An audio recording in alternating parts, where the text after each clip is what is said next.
Hello दोस्तों, एक बार फिर से आप सभी का स्वागत है एजुकेशन बाइट पर। कैसे हो आप सभी? मुझे उम्मीद है कि आप सब एकदम बढ़िया होंगे। आपके डीएलएड सेकेंड सेमेस्टर की जो मैं रैपिड फायर सीरीज करा रही थी वर्तमान भारतीय समाज की, उसका मैंने फर्स्ट पार्ट आपको प्रोवाइड करा दिया था और उसमें मैं आपको प्रयोजनवाद पढ़ा रही थी और किसी कारणवश जो वो वीडियो थी ना वहीं पर स्टॉप हो गई थी, तो मैंने आपको उतना प्रोवाइड करा दिया था। आज हम इसके बाद का जो क्लास है वो शुरू करते हैं, प्रयोजनवाद से ही शुरू करेंगे क्योंकि प्रयोजनवाद का जो नेक्स्ट पार्ट था वो आपका रह गया था। उसको हम शुरू करते हैं पाठ्यक्रम से कि प्रयोजनवादियों ने किस प्रकार के पाठ्यक्रम की अनुशंसा की है। तो जो प्रयोजनवादी हैं वो ये स्वीकार करते हैं कि जो बच्चा है वो अपने अनुभवों से सीखे। तो इनका जो पाठ्यक्रम रहा है वो भी इसी प्रकार का रहा है कि अनुभव केंद्रित पाठ्यक्रम हो। तो इन्होंने माना है कि बच्चे की जो शिक्षा रहे उसमें पाठ्यक्रम जो निर्धारित किया जाए वो अनुभव केंद्रित होना चाहिए। शिक्षण विधि कौन कौन सी हो? तो बाल केंद्रित शिक्षण विधि का प्रयोग करना चाहिए, एकीकरण का सिद्धांत यूज किया जाए, सामूहिक क्रिया के सिद्धांत का प्रयोग किया जाए कि बच्चे समूह में क्रिया करके सीखें, अनुभव केंद्रित सिद्धांत का प्रयोग करें, रुचि के सिद्धांत का प्रयोग किया जाए, योजना विधि व प्रोजेक्ट विधि का प्रयोग किया जाए। तो ये सब चीज़ें मिलाकर के बच्चों को हम शिक्षा दें जितना हो सके। ये था प्रयोजनवाद का। प्रयोजनवादी के अनुसार विद्यालय कैसा होना चाहिए? तो प्रयोजनवादी विद्यालय को आधुनिक साज सज्जा संपन्न प्रयोगशाला बनाने के समर्थक थे। उनका ये कहना था कि जो विद्यालय वो क्या हो, साधन संपन्न होना चाहिए, बच्चे को हर एक प्रकार के साधन विद्यालय में मिल जाएं, प्रयोगशाला संपन्न होना चाहिए, साथ साथ विद्यालय व्यवस्था में गतिशीलता भी होनी चाहिए। अनुशासन की बात करें तो ये शारीरिक दंड की निंदा करते हैं। हर एक जो आपकी विचारधारा आई थी उन तीनों विचारधाराओं में शारीरिक दंड की यानी कि दंड देने की निंदा ही करी गई है, कोई भी दंड देने के समर्थन में नहीं है। ठीक है, सबका यही मानना है कि बच्चों को हम इस प्रकार से दें कि बच्चे जिसमें क्या हो अपने, अगर उनको रुचि के आधार पर शिक्षण मिलेगा तो खुद ही वो अनुशासित रहेंगे। ठीक है, अनुशासन की स्थापना के लिए वे विद्यार्थी की रुचि अनुरूप क्रियाओं पर बल देते थे। उनका मानना था कि बच्चा जब क्रियाशील रहेगा, उन कार्य को करेगा तो उसको अनुशासनहीनता का समय ही नहीं मिलेगा।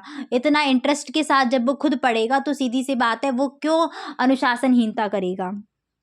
इसके बाद हम एक साथ तुलनात्मक अध्ययन कर लेते हैं आदर्शवाद, प्रकृतिवाद और प्रयोजनवाद का।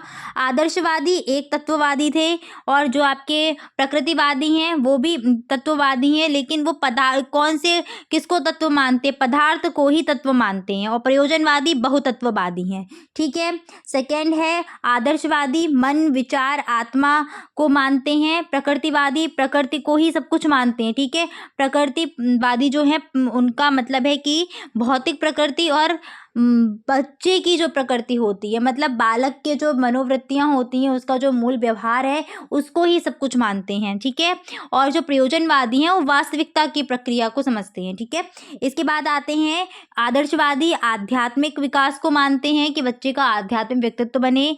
जो प्रकृतिवादी हैं वो मूल प्रवृत्तियों का शोधन मानते हैं कि बच्चे का जो मूल व्यवहार है उसका परिवर्तन ही शिक्षा में आएगा। और जो प्रयोजनवादी हैं उनका कहना है कि मनुष्य निश्चित नहीं है बल्कि परिवर्तनशील है, लगातार मनुष्य का व्यवहार बदलता रहता है। ठीक है, इसके बाद आते हैं आदर्शवादी शिक्षक को इम्पोर्टेंट स्थान देते हैं, एक माली के रूप में शिक्षक को मानते हैं। प्रकृतिवादी का मतलब है कि जो प्रकृति है वही बच्चे के लिए शिक्षक का काम करेगी, लेकिन फिर भी जो हम लोग हैं वो उनके हिसाब से क्या है, एक पथ प्रदर्शक का काम करते हैं। गॉड स्थान दिया गया है हम लोगों को। ठीक है, यानी कि जो भी टीचर बच्चे को पढ़ाएगा समझाएगा वो एक बस मार्गदर्शन करेगा, पथ प्रदर्शन करेगा। ठीक है, प्रयोजनवादी भी सेम जो शिक्षक है उसको मार्गदर्शक परामर्शदाता मानते हैं कि कोई परिस्थिति है जिसमें बच्चे को किसी की सलाह की ज़रूरत है तो वहाँ पर शिक्षक खड़ा हुआ है, अदरवाइज बच्चा वो खुद करके सीख लेगा। इसके बाद आदर्शवादी बालक को क्या मानते हैं? तो एक आत्मिक प्राणी मानते हैं। मैंने बोला था बालक को हार्ड मास से बना हुआ नहीं मानते, मन आत्मा मानते हैं बस। ठीक है, ये प्राणी मात्र मानते हैं। और प्रयोजनवादी सामाजिक प्राणी मानते हैं, इसीलिए इनका मतलब ये कहना है कि समाज के मेल जोल से बच्चा सीखेगा।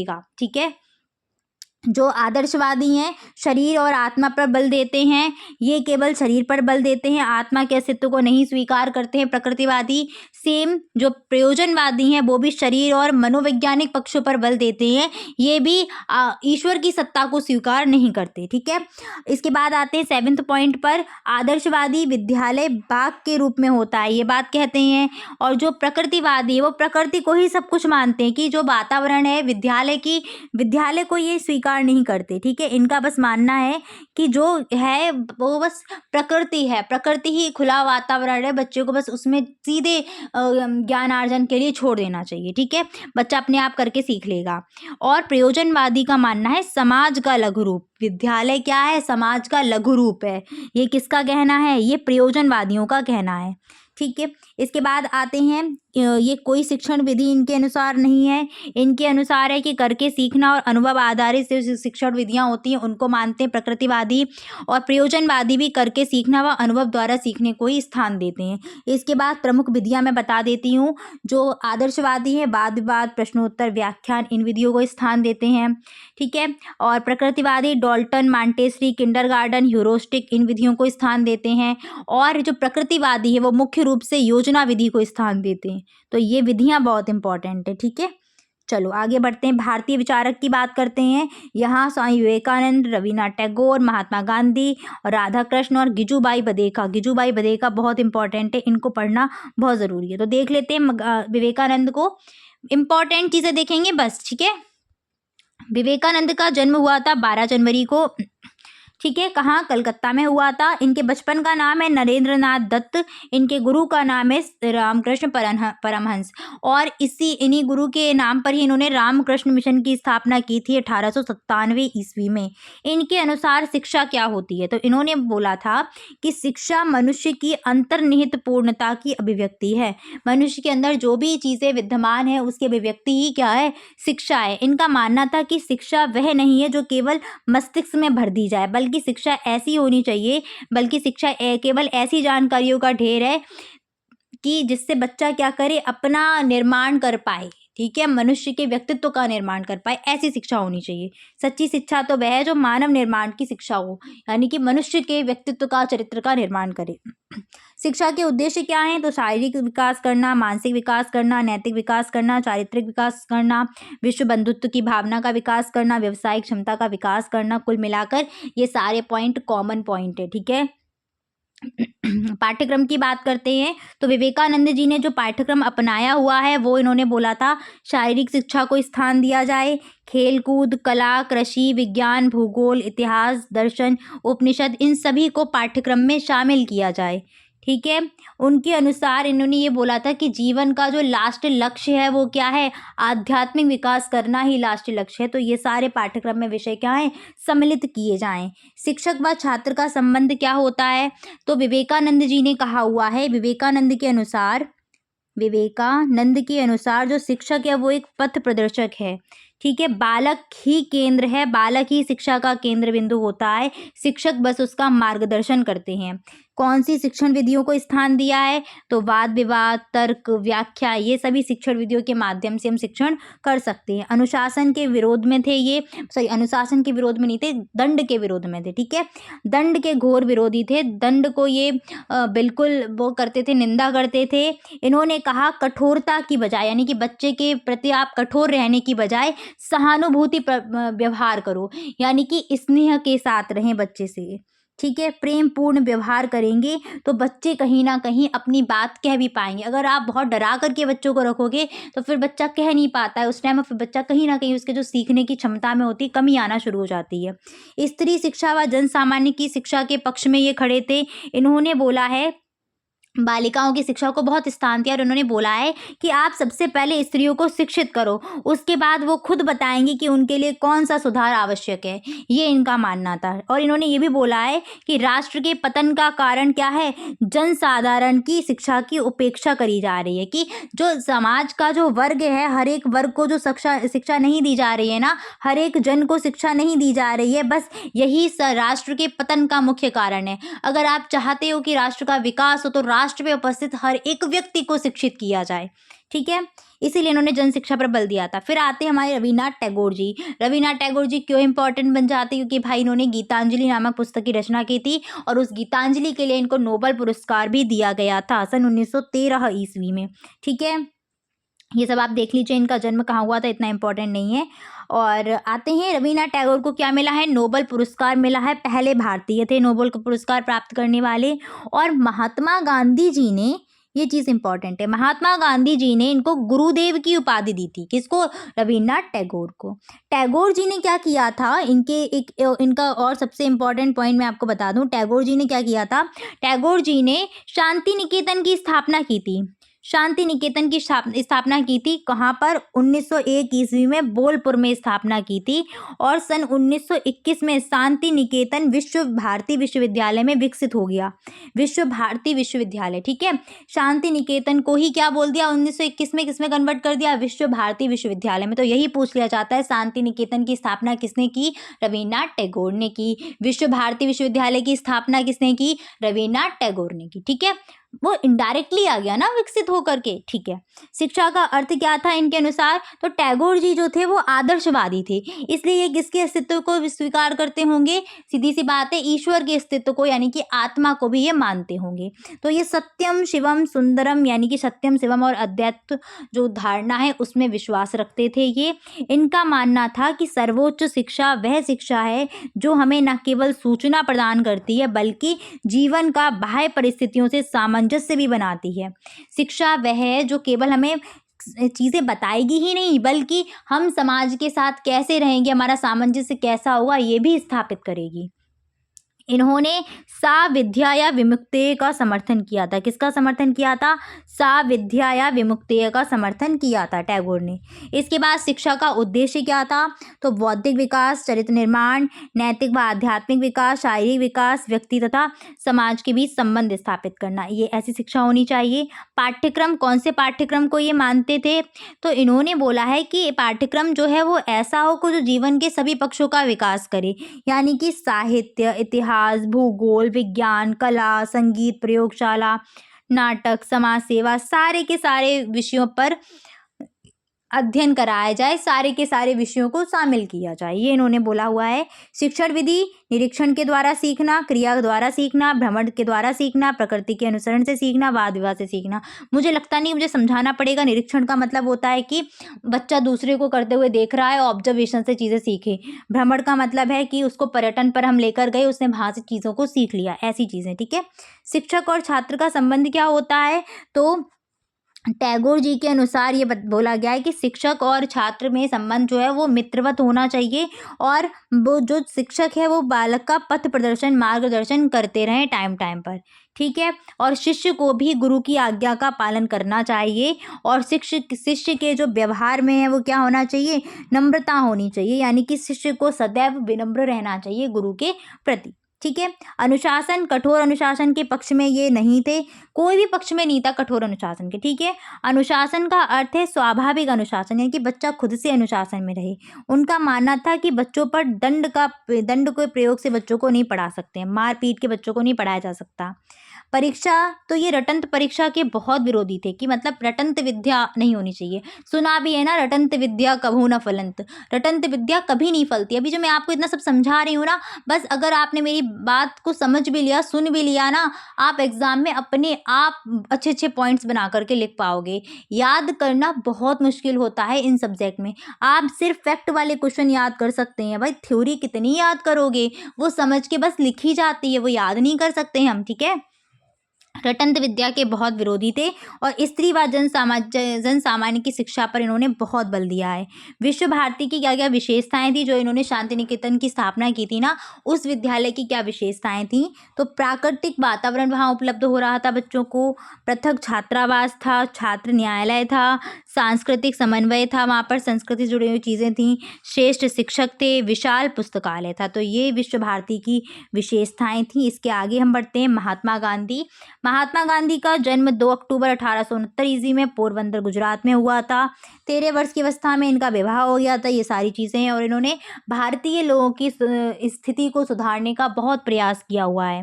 शिक्षा का अर्थ महात्मा गांधी के अनुसार क्या है, तो इन्होंने क्या बोला था, शिक्षा का अभिप्राय एक ऐसी प्रक्रिया से है जो बालक या मनुष्य के शरीर, आत्मा और मस्तिष्क का सर्वांगीण विकास करती है। ठीक है, आत्मा बस दिख जाए लगा देना चुपचाप से। क्या, गांधी जी ने बेसिक शिक्षा दी है, मतलब बुनियादी शिक्षा के जनक जो हैं वो कौन है, गांधी जी हैं। तो बहुत पूछा जाता है आपसे कि बुनियादी शिक्षा के जनक कौन है, गांधी जी। ठीक है, बेसिक शिक्षा आपकी आई थी, क्यों इसमें इन्होंने क्या बोला था, तो इन्होंने हस्तकला की शिक्षा पर जोर दिया था।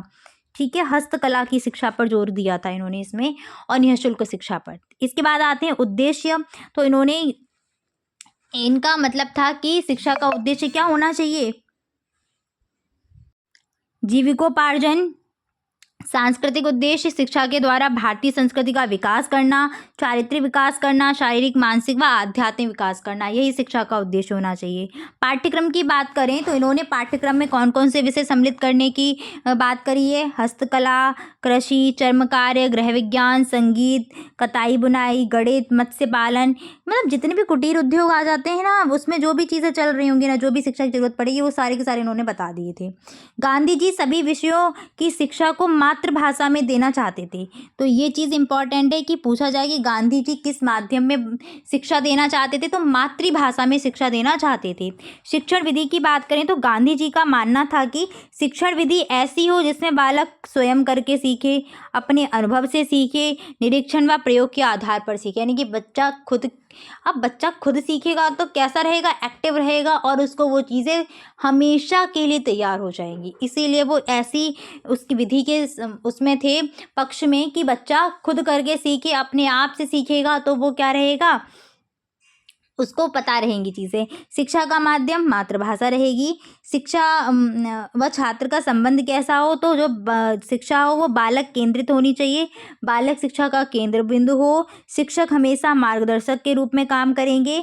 और साथ साथ गांधी जी ने स्त्री व जन शिक्षा पर भी विशेष ध्यान दिया है। इनके अनुसार जो अनुशासन हो वो कैसा हो, दमनात्मक नहीं हो, मतलब दंड वंड ना दिया जाए, ये मानते थे। ठीक है, गांधी जी ने कहा शारीरिक दंड से छात्र व शिक्षक के मध्य आत्मीयता का संबंध नहीं बन पाता। मतलब शिक्षक और छात्र के मध्य फिर क्या है, कहीं ना कहीं अगर आप दंड दोगे तो बच्चा कहीं ना कहीं आपको देख के डरेगा, आपको अपना नहीं बना पाएगा। ठीक है ना, तो इसके विरोध में ये थे। 1937 ईस्वी में वर्धा शिक्षा सम्मेलन में बुनियादी शिक्षा योजना प्रस्तावित की गई थी। बेसिक शिक्षा की नींव रखी गई थी वर्धा शिक्षा सम्मेलन में 1937 में। और इसमें क्या बोला था, ये बोला था कि बच्चों को निःशुल्क व अनिवार्य शिक्षा दी जाए, और बच्चे क्या हैं, शिक्षा प्रणाली का केंद्र बनाए जाए। मतलब बच्चों पर आधारित शिक्षा होनी चाहिए, उनकी रुचियों पर आधारित होनी चाहिए। बच्चों में मानवीय गुणों का विकास किया जाए, जिससे उनका चारित्रिक विकास हो, उनका चरित्र निर्माण हो। बच्चों में समाज सेवा की भावना विकसित करी जाए। ऐसी शिक्षा की व्यवस्था करें जो बालक शिक्षा को समाप्त कर किसी रोजगार में लग जाए। यानी कि मतलब बालक जब वो शिक्षा को ख़त्म करे तो किसी न किसी व्यवसाय को अपना शुरू कर पाए। यानी कि इनका मतलब मेन मोटिव यही था, कुटीर उद्योग वगैरह बाद में अपना वो अपनी आजीविका के लिए शुरू कर पाए। आते हैं फिर गिजूभाई बधेका, ये आप सबके लिए बहुत ज़्यादा इंपॉर्टेंट रहने वाले हैं। गिजूभाई बधेका का जन्म 15 नवंबर 1885 में सौराष्ट्र में हुआ था। बाल समस्या को शिक्षा दर्शन में प्रमुख स्थान देने में गिजूभाई बधेका ने बहुत ज़्यादा योगदान दिया है। गिजूभाई बधेका के अनुसार जो शिक्षा है वो कैसी हो, बाल केंद्रित हो, बाल केंद्रित शिक्षा के रूप को ये मानते थे। इन्होंने कहा था कि बालक पुस्तक व विषय क्षेत्र से सीखने की अपेक्षा स्वयं देख करके चीज़ों को सीखते हैं। यानी कि मूर्त वस्तुओं से, यथार्थ अपने अनुभवों से सीख पाते हैं। वास्तव में जो उन्हें अनुभव मिला होगा उससे वो ज़्यादा सीख पाएंगे। ठीक है ना, गिजूभाई बधेका का मतलब ये नहीं था कि पुस्तक के ज्ञान पर ही आधारित तुम रटवा रहे हैं बच्चों को, नहीं सीखेगा कोई बच्चा। जब उस चीज़ को खुद अनुभव करेगा तब सीख पाएगा।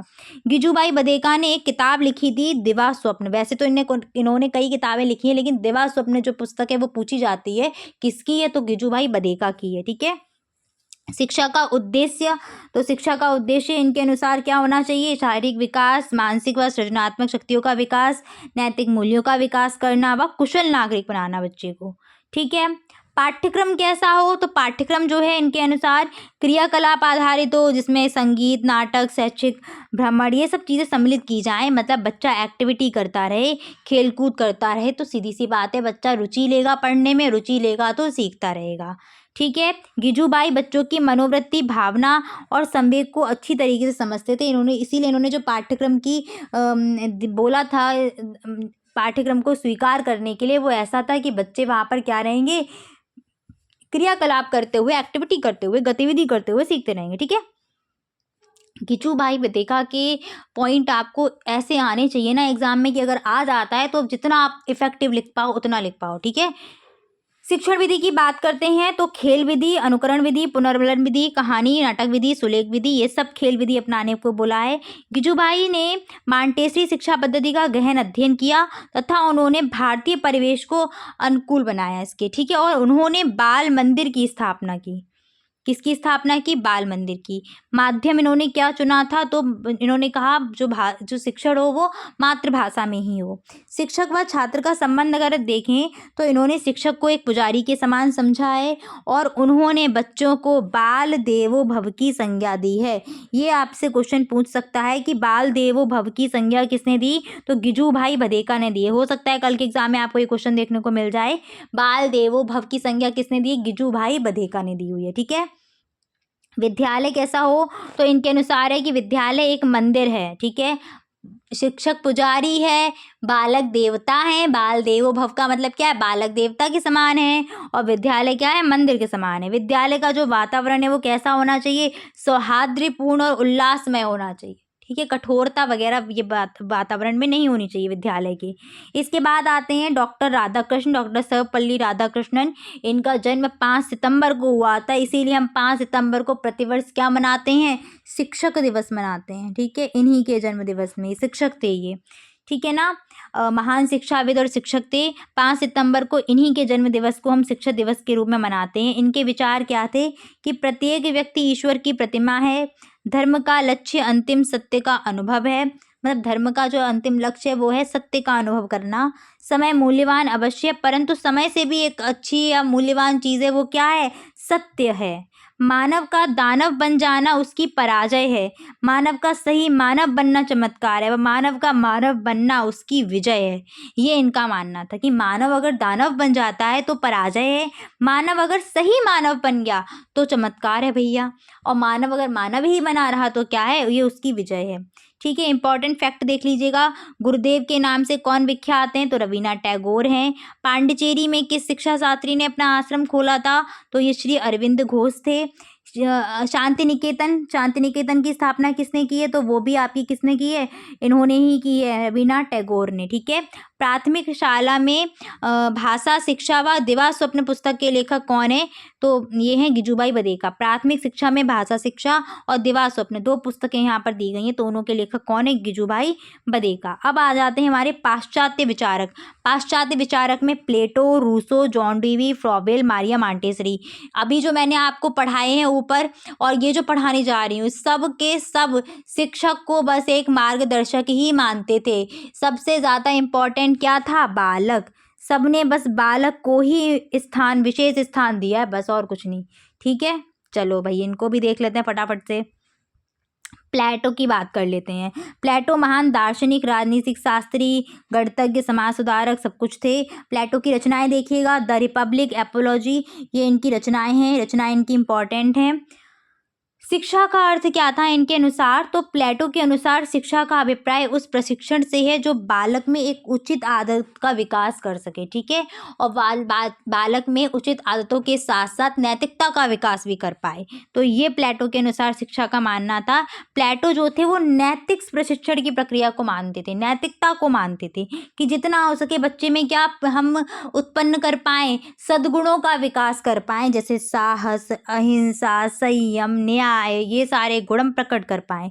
शिक्षा का उद्देश्य क्या रहे? उत्तम चरित्र का निर्माण करना, व्यक्ति के व्यक्तित्व का विकास करना। ठीक है। बालक का शारीरिक मानसिक विकास करना, उसको सहयोगी बनाना, उसमें सामुदायिक क्षमता का विकास करना कि वो समुदाय के प्रति क्या रहे? निष्ठावान रहे। पाठ्यक्रम कैसा हो? तो इन्होंने पाठ्यक्रम को 3 भागों में बांटा है। प्रारंभिक शिक्षा, माध्यमिक शिक्षा, उच्च शिक्षा, तीनों के लिए अलग अलग। प्रारंभिक शिक्षा में जो पाठ्यक्रम हो, खेलकूद, व्यायाम, संगीत, गणित, इतिहास, विज्ञान, ये विषय होने चाहिए। माध्यमिक शिक्षा में जब बच्चा आएगा माध्यमिक स्तर पर, तब गणित, कविता, संगीत, सैन्य प्रशिक्षण को भी इंक्लूड किया है, ठीक है। ये शिष्टाचार, धर्मशास्त्र, ये होना चाहिए। उच्च शिक्षा पे जब आए तब दर्शन, नीति शास्त्र, कानून, आध्यात्मिक शिक्षा, ये सब इन पर बल दिया जाए, ठीक है। शिक्षण विधि कैसी हो, तो प्लेटो अपने गुरु सुकरात के द्वारा अपनाई गई प्रश्नोत्तर विधि को ही स्वीकार करते हैं, ठीक है। प्रश्नोत्तर विधि किसने दी थी? सुकरात ने दी थी, और प्लेटो इसी विधि को मानते हैं। इसके अलावा प्लेटो ने कुछ विधियां अपनाई, जैसे खेलकूद पर आधारित शिक्षण विधि हो सकती है, अनुकरण शिक्षण विधि, कहानी विधि, इसको भी हम अपना करके बच्चों को शिक्षित कर सकते हैं। अनुशासन, तो प्लेटो अनुशासन को जीवन में सबसे महत्वपूर्ण स्थान देते थे। उनका विश्वास था कि कठोर नियंत्रण व अनुशासित जीवन से ही सद्गुणों का विकास हो जाता है। भाई बस इकलौते यही हैं प्लेटो जिन्होंने थोड़ा सा डिफरेंट बोला है। क्या बोला है? कि अनुशासन इम्पॉर्टेंट है, यानी कि कहीं ना कहीं ये इनडायरेक्टली दंड को स्थान दे रहे हैं कि अनुशासित रहना ज़रूरी है। अगर बच्चा अनुशासित नहीं है तो चीज़ों को सीखेगा नहीं, ये इनका मानना था। ऐसा डायरेक्ट नहीं बोला कि दंड देना चाहिए, ये चीज़ भी ध्यान रखना, ठीक है। प्लेटो का शिक्षा के क्षेत्र में क्या क्या योगदान है, तो देख लीजिए। सभी के लिए शिक्षा के समान अवसर होने चाहिए, ये इन्होंने सभी के लिए शिक्षा के समान अवसर प्रदान किए हैं। स्त्री शिक्षा को आवश्यक बताया हुआ है। आयु के अनुसार पाठ्यक्रम का निर्माण किया इन्होंने। सत्यम शिवम सुंदरम जैसे मूल्यों को प्राप्त करना इन्होंने एक उद्देश्य बताया है। और प्लेटो ने एकेडमी नामक एक संस्था की स्थापना करी थी, जिससे क्या हो सके कि शिक्षा में और उन्नति मिल सके। तो एकेडमी नामक इस संस्था को जो है इन्होंने स्थापित किया। इसके बाद हम आते हैं किस पर? रूसो पर, ठीक है। रूसो क्या थे? रूसो भी एक समाज सुधारक थे और ये प्रकृतिवादी थे। कैसे थे? प्रकृतिवादी थे। प्रकृतिवादी के जन्मदाता हम रूसो को ही मानते हैं, ठीक है। इनकी रचनाएं हैं एमील। एमील बहुत इंपॉर्टेंट है, एमील पूछी भी जा चुकी है। एमील इनकी रचना है। एमील के कौन रचनाकार? तो रूसो हैं। उसके बाद social contract, the origin of equality, among man, ये भी इन्हीं की रचनाएं हैं। इसके बाद आते हैं कि शिक्षा का अर्थ क्या है, तो रूसो प्रकृतिवादी विचारक थे। तो ये क्या करते थे? इनका बस ये मानना था, कहना था कि जो शिक्षा होनी चाहिए वो कैसी हो, बालक को कैसे, बालक में को बस प्राकृतिक वातावरण में ही हमें शिक्षित करना है। तो इन्होंने एक लाइन बोली थी कि प्रकृति की ओर लौटो। तो बस इनकी ये लाइन ध्यान रखना। इनके अनुसार शिक्षा क्या थी, तो सच्ची शिक्षा वह होती है जो व्यक्ति के अंदर की जो भावनाएं हैं उनको उजागर करे, यानी कि व्यक्ति की अंतर्निहित क्षमताओं को प्रस्फुटित करे, ठीक है। उसकी जो अंदर की जन्मजात शक्तियां हैं उनको बाहर लेकर के आए। शिक्षा का उद्देश्य क्या हो? नैतिकता का विकास करना, संवेगों का विकास करना, व्यवहारिक ज्ञान को प्राप्त करना, सबके एक ही पॉइंट है, ठीक है। पाठ्यक्रम कैसा होना चाहिए, तो रूसो ने मानव जीवन के को 4 अवस्थाओं में बांटा है और उन 4 अवस्थाओं के अलग अलग पाठ्यक्रम बताया है। शैशवावस्था 1 से 5 वर्ष तक की हो, तो उस वक्त जो पाठ्यक्रम हो वो ज्ञानेंद्रियों का विकास करना हो, कि बच्चा जो अपने ज्ञानेंद्रियां हैं, 5 ज्ञानेंद्रियां, उनका विकास हो जाए बच्चों में। वार्तालाप से बच्चों को सिखाना चाहिए शैशवावस्था में। बाल्यकाल में 6 से 12 वर्ष की अवस्था के बीच नैतिक शिक्षा बच्चों को दी जाए, उनके अनुभवों के द्वारा उनको सिखाया जाए। किशोरावस्था 12 से 15 वर्ष की अवस्था में जो पाठ्यक्रम हो वो कैसा हो? विज्ञान, भाषा, गणित, चित्रकला, संगीत, व्यावसायिक शिक्षा, इन विषयों को अपनाएं। युवावस्था में जब बच्चा 15 से 20 साल के बीच का होगा, उस वक्त संगीत, कला, नैतिक शिक्षा, काम शास्त्र, इन सबको भी स्थान दिया है इन्होंने अपने पाठ्यक्रम में, ठीक है। शिक्षण विधि पे, कौन सी शिक्षण विधि पे जोर दिया है, तो भाई प्रकृतिवादी थे। किस पर जोर देंगे? करके सीखने पर। करके सीखना, निरीक्षण के द्वारा सीखना, अन्वेषण, अन्वेषण का मतलब होता है खोज करके सीखना, मतलब बच्चा खुद से ही सीखेगा जो सीखेगा। क्योंकि इनका कहना यही था ना, अभी जब मैंने आपको समझाया था कि प्रकृति बस मेन है, तो प्रकृति में बच्चे को खुला छोड़ दो, बच्चा सीख लेगा, बस ये मानते थे। स्व अनुभव के द्वारा सीखना, प्रयोग के द्वारा सीखना, ये तात्पर्य था।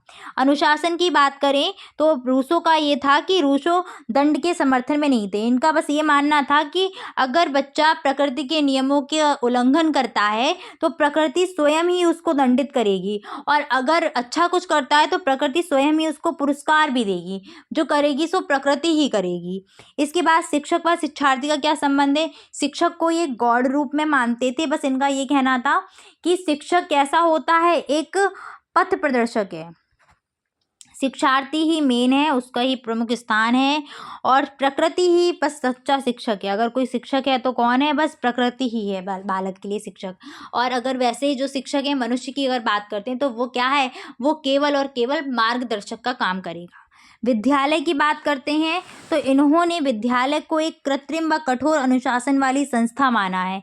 इनका कहना था कि जो बालक है, बालक को स्वतंत्र वातावरण में शिक्षा दी जाए, ठीक है ना। स्वतंत्र वातावरण में शिक्षा देने के समर्थक थे कौन? रूसो। विद्यालय को ये स्वीकार नहीं करते थे। इसके बाद आते हैं जॉन ड्यूवी। जॉन ड्यूवी कौन थे? प्रयोजनवादी थे। जस्ट अभी पढ़ा के आई हूँ मैं आपको, कौन थे? प्रयोजनवादी थे ये। ड्यूवी एक महान दार्शनिक और शिक्षा शास्त्री थे, ठीक है। इन्होंने काफ़ी सारी पुस्तकें लिखी हैं। डेमोक्रेसी एंड एजुकेशन इनकी पुस्तक है।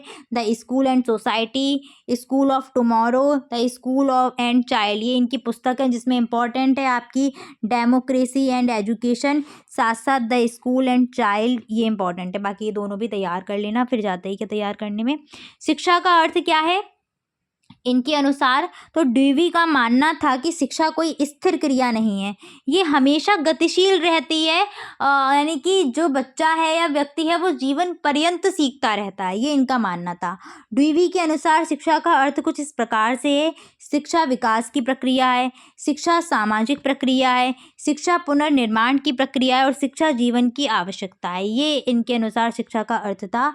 शिक्षा कैसी हो? तो भाई शिक्षा का उद्देश्य क्या है? सर्वांगीण विकास करना, वातावरण से अनुकूलन बनाना, अनुभवों का पुनर्निर्माण करना, बालक का सामाजिक विकास करना। सारे सभी आपने जितने देखे हैं, जितने विचारक देखे हैं, सबका शिक्षा का उद्देश्य लगभग समान ही है। तो आपसे किसी भी कोई भी विचारक का नाम दे दे, रूसो का बोल दे कि रूसो के द्वारा शिक्षा का उद्देश्य क्या है, यही पॉइंट लिख देना, ठीक है ना। बस प्रकृति को थोड़ा ऐड कर देना, मैंने समझा दिया तो आप आसानी से लिख पाओगे। जॉन ड्यूवी प्रयोजनवादी थे। इनका उद्देश्य बस ये था कि बालक हमेशा कैसा रहे? गतिशील बना रहे, ठीक है ना। स्वयं अपना कर करके वो सीखता रहे चीज़ों को, ठीक है। जॉन ड्यूवी के अनुसार शिक्षा एक त्रिमुखी प्रक्रिया है जिसमें शिक्षक, शिक्षार्थी तथा पाठ्यक्रम भी शामिल है। तीन चीज़ें होती हैं त्रिमुखी प्रक्रिया का मतलब क्या है? तीन मुखी प्रक्रिया, शिक्षक, शिक्षार्थी और पाठ्यक्रम, तीनों चीज़ें सम्मिलित हैं। पाठ्यक्रम ड्यूवी के अनुसार प्रचलित पाठ्यक्रम को अनुपयुक्त समझते थे ड्यूवी। उनके अनुसार पाठ्यक्रम के निर्माण के समय कुछ सिद्धांतों को हमें ध्यान रखना चाहिए। कौन कौन से सिद्धांत? रुचि का सिद्धांत, उपयोगिता का सिद्धांत, एकीकरण का सिद्धांत। यानी कि एकीकरण का मतलब होता है विषयों को अलग अलग ना पढ़ा करके आपस में संबंधित करके पढ़ाया जाए। लचीलेपन का सिद्धांत, लचीलापन रहे पाठ्यक्रम में, क्रियाशील रहें बच्चे, ऐसी चीज़ें पाठ्यक्रम में ज़रूर डाली जाएं जिससे बच्चे क्रियाशील रहे। इसीलिए आपने देखा होगा आजकल की जो बुक्स होती हैं उनमें कहीं ना कहीं चैप्टर के बाद एक एक्टिविटी भी ज़रूर होती है, ठीक है। बाल केंद्रित पाठ्यक्रम होना चाहिए, ये था जॉन ड्यूवी के अनुसार। अगर शिक्षण विधि की बात करते हैं तो ड्यूवी ने ऐसी विधियों पर बल दिया है जिसमें बालक क्रिया के द्वारा और स्वानुभाव से सीखता है, यानी कि खुद से करके सीखता है। रूसो भी इसी को मानते थे, ठीक है। अतः स्पष्ट है ड्यूवी ने कौन सी शिक्षण विधि अपनाने पर बल दिया है? प्रयोगात्मक। प्रयोजनवादी लोग मानते भी कौन सी विधि को है? योजना विधि व प्रोजेक्ट विधि को, ठीक है। अनुशासन की बात करते हैं तो दंड के आधार पर विद्यालय में अनुशासन स्थापित नहीं करना चाहते थे ये, ठीक है। सामाजिक अनुशासन के पक्ष में थे। इनका मतलब था सहयोगी क्रियाओं के आधार पर अनुशासन करना चाहिए। मतलब दंड तो कोई नहीं देना चाहेगा बच्चों, कितने मासूम बच्चे होते हैं, कौन दंड देगा उन्हें? इतना भोला वाला चेहरा होता है उनका, मासूम सा, है ना। आप लोगों ने ये पढ़ाया है, अभी टीचिंग की है, आप चाहते हैं कि बच्चों को दंड दिया जाए, लेकिन जब बदमाशी करते हैं भाई तब ज़रूर गुस्सा आती है कि हाँ। लेकिन अगर आप प्यार से पढ़ाओ, एक्टिविटी करके पढ़ाओ तो बच्चे बहुत मासूम होते हैं, बहुत मन से पढ़ते हैं चीज़ों को। आगे आते हैं शिक्षक। शिक्षक को ये क्या मानते थे? तो भाई ड्यूवी जी भी जो है वो ड्यूवी डीवी जो भी हैं, डीवी भी लिख के आता है ऐसे करके, ठीक है। शिक्षक को ये पथ प्रदर्शक ही मानते थे और बस बालक ही महत्वपूर्ण है, हर जगह बालक ही शिक्षा का केंद्र बिंदु है, इसीलिए बाल केंद्रित शिक्षा चल रही है। अब आते हैं फ्रॉबेल। फ्रॉबेल की पुस्तकें कौन कौन सी हैं? Education of man, mother and play songs, education by development, उसके बाद है पेडागोगीज ऑफ किंडरगार्टन। तो ये हैं, किंडरगार्टन का नाम देखते ही लगा देना फ्रॉबेल। तो ये फ्रॉबेल की कुछ पुस्तकें हैं, इंपॉर्टेंट पुस्तकें हैं, जिसमें ये वाली इंपॉर्टेंट ध्यान रखना और मदर एंड प्ले सॉन्ग ध्यान रखना। आगे आते हैं, शिक्षा का अर्थ क्या है फ्रॉबेल के अनुसार। तो फ्रॉबेल के अनुसार शिक्षा वह प्रक्रिया है जिसके द्वारा बालक अपनी आंतरिक शक्तियों का विकास करता है। ये इन्होंने कहा था। शिक्षा का उद्देश्य सर्वांगीण विकास, सृजनात्मकता का विकास, अंतर्निहित शक्तियों का विकास। सभी में मैंने कॉमन पॉइंट जानबूझकर लिखे हैं, क्योंकि मैंने भी कभी जब पढ़ाई की थी तो मुझे भी पता था कि सेम वही चीज़ें हैं और इतने पॉइंट्स को कहाँ तक हम रटेंगे। सेम पॉइंट सभी के हैं, सबका बस उद्देश्य था कि बच्चे का सर्वांगीण विकास हो। और एग्जाम के लिए हम इनको अलग अलग कर देते हैं, शारीरिक विकास, मानसिक विकास, चारित्रिक विकास, नैतिक विकास। इतने सारे पॉइंट्स बना लोगे, कॉपी आराम से भर जाएगी, है ना। आगे आते हैं, किंडरगार्टन प्रणाली के ये जन्मदाता थे कौन? फ्रॉबेल। किसके जन्मदाता थे? किंडरगार्टन प्रणाली के। फ्रॉबेल ने किंडरगार्टन नाम का एक विद्यालय भी खोला था। किंडरगार्टन जो शब्द है वो जर्मन भाषा से का शब्द है, जिसमें एक है किंडर और दूसरा है गार्डन। किंडर का अर्थ है बालक, गार्डन का मतलब है बगीचा, यानी कि कुल मिला के किंडरगार्टन का शाब्दिक अर्थ क्या निकला? बालकों का बगीचा। ठीक है, आगे बढ़ते हैं। पाठ्यक्रम। फ्रॉबेल ने पाठ्यक्रम के अंतर्गत निम्नलिखित 4 अध्ययन क्रमों को निर्धारित किया हुआ है: धर्म तथा धार्मिक निर्देश, प्राकृतिक विज्ञान व गणित, भाषा व कला। पाठ्यक्रम में ये विषय होने चाहिए थे, किसके अनुसार? डीवी के अनुसार। तो कुल मिला के अगर एग्जाम में कभी आ जाए कि रूसो या फ्रॉबेल या इन्होंने कौन से पाठ्यक्रम को महत्व दिया है, सारे विषय लिख देना: गणित, इतिहास, भूगोल, विज्ञान और साथ साथ एक्टिविटी वाले भी, जिसमें आपका संगीत, नृत्य, ये सारे विषय भी, हस्तकला, चित्रकला, शिल्पकला, सब लिख देना। ठीक है। शिक्षण विधि की बात करते हैं तो कोई भी आपका विचारक आया हो, सारे विचारकों का बस एक ही मानना था कि शिक्षण विधि हमेशा कैसी हो? बच्चों पर आधारित हो, यानी कि बच्चा वहाँ पर करके सीखता रहे, एक्टिव रहे, कुछ भी हो बस। क्योंकि सब यही जानते थे कि बच्चा अगर एक्टिव होगा तो बच्चा सीखेगा बहुत जल्दी। इसीलिए करके सीखने पर, खेल के द्वारा सीखने पर, अनुकरण करके सीखने पर और साथ साथ क्या, अन्वेषण यानी कि खोज करके सीखने पर सबने बल दिया है। स्वयं क्रिया करके सीखे बच्चा कुछ भी बस। ठीक है। अनुशासन की बात करते हैं तो फ्रॉबेल भी दंडात्मक अनुशासन के पक्ष में नहीं थे। दंड बिल्कुल नहीं देना चाहिए बच्चों को। उनके अनुसार अनुशासन की व्यवस्था के लिए शिक्षक जिम्मेदार है। शिक्षक को अपने छात्रों में प्रेम, नम्रता, सहयोग, इन सब गुणों का विकास करना चाहिए। अगर शिक्षक प्रेमपूर्ण व्यवहार करेगा तो बच्चे भी वैसा करते हैं। आपने देखा है ना, टीचिंग करी है भाई 2 महीने, आपको पता है बच्चे कितने प्यारे होते हैं, भोले भाले से। जैसा आप बर्ताव करोगे वैसे करेंगे, और आपके ज़रा से डांटने पर हाल सहम जाते हैं वो। आगे आते हैं, विद्यालय कैसा हो। तो फ्रॉबेल ने पौधे की तुलना बालक से करी है, शिक्षक की तुलना माली से करी है और विद्यालय की तुलना उद्यान से करी है। ठीक है। फ्रॉबेल, ये चीज़ बहुत इंपॉर्टेंट है फ्रॉबेल की। पूछा जाता है, ऐसे ही पूछा जाता है, बाल देवो भव की संज्ञा किसने दी? फटाफट से कमेंट में टाइप करो, बाल देवो भव की संज्ञा किसने दी है? बाल देवो भव। शांति निकेतन की स्थापना किसने करी है? शांति निकेतन की स्थापना किसने करी? फटाफट से बताइएगा, शांति निकेतन की स्थापना किसने करी है? ठीक है। फ्रॉबेल ने किंडरगार्टन की स्थापना करी थी। और हाँ, एक चीज़ और मुझे यहाँ पर याद आ रही है, प्रोजेक्ट विधि। प्रोजेक्ट विधि के जनक कौन है? फटाफट से बताओ, प्रोजेक्ट विधि के जनक कौन है? किंडरगार्टन के तो आपके फ्रॉबेल हैं, और फ्रॉबेल ने पौधों की तुलना बालक से करी हुई है। इसके बाद शिक्षक की तुलना उन्होंने माली से करी है और विद्यालय को उन्होंने उद्यान माना हुआ है। आगे बढ़ते हैं, मारिया मॉन्टेसरी। मारिया मॉन्टेसरी का जन्म इटली में हुआ था। मारिया मॉन्टेसरी के द्वारा लिखी गई पुस्तकें कौन कौन सी हैं? The secret of childhood, child training, the Montessori method. Maria Montessori Bharat कब आई थी? ये क्वेश्चन पूछा गया था, शायद 1839 है आपकी ईस्वी। देख लेना, चेक कर लेना ज़रा, इसको गूगल पे चेक कर लेना चाहे तो, मैं शायद भूल रही हूँ, क्योंकि मेरा यही एक निगेटिव पॉइंट रहता है कि मैं ईयर बहुत जल्दी भूल जाती हूँ। रिवीजन ना करूँ तो मेरा ये बस एक माइनस पॉइंट मेरा यही है कि मैं ये सन वगैरह मुझसे बहुत कम याद होती हैं। तो 1839 ईस्वी है, चेक कर लेना ज़रूर और बता भी देना कमेंट में लिख करके। शिक्षा का अर्थ इन्होंने क्या बताया था मारिया मॉन्टेसरी ने, कि शिक्षा को एक ऐसी प्रक्रिया मानती थी ये कि जो बालक को स्वाभाविक बालक का विकास करे, यानी कि शिक्षा जो है वो ऐसी होनी चाहिए जो बालक का अपने आप विकास करे। ठीक है, ये इनका मानना था। शिक्षा का उद्देश्य क्या हो, तो सेम वही उद्देश्य है, जन्मजात शक्तियों का विकास करना, सर्वांगीण विकास करना, बच्चे को भावी जीवन के लिए तैयार करना, नैतिक विकास करना। और इन्होंने जो पाठ्यक्रम दिया था वो इनका इन दोनों पर आधारित था, कर्मेंद्रीय और ज्ञानेंद्रीय पर। तो इनकी शिक्षा का एक उद्देश्य ये भी था कि ये कर्मेंद्रीय और ज्ञानेंद्रियों के द्वारा बच्चे को शिक्षित करना चाहती थी, बच्चे का विकास करना चाहती थी। ठीक है, शिक्षण विधि मारिया मॉन्टेसरी ने अपनी शिक्षण विधियों को 3 भागों में बांटा है, और ये क्वेश्चन देख सकते हैं कितना इंपॉर्टेंट है, पूछा गया है। कर्मेंद्रीय के द्वारा शिक्षा, ज्ञानेंद्रिय के द्वारा शिक्षा, और पढ़ने लिखने में व गणित की शिक्षा। तो कर्मेंद्रीय के द्वारा शिक्षा देखिएगा, कर्मेंद्रिय के द्वारा शिक्षा जो इन्होंने बोली थी उसमें क्या था, बच्चे से विभिन्न कार्य कराए जाते थे, उठना, घूमना, दौड़ना, कपड़े पहनना, कपड़े उतारना, अपने जूते के फीते बांधना, कर्मेंद्रियाँ। ठीक है, कार्य करे बच्चा, बच्चे के हाथ पैर वगैरह ये चलें, दौड़ भाग करेगा, शारीरिक विकास होगा उसका।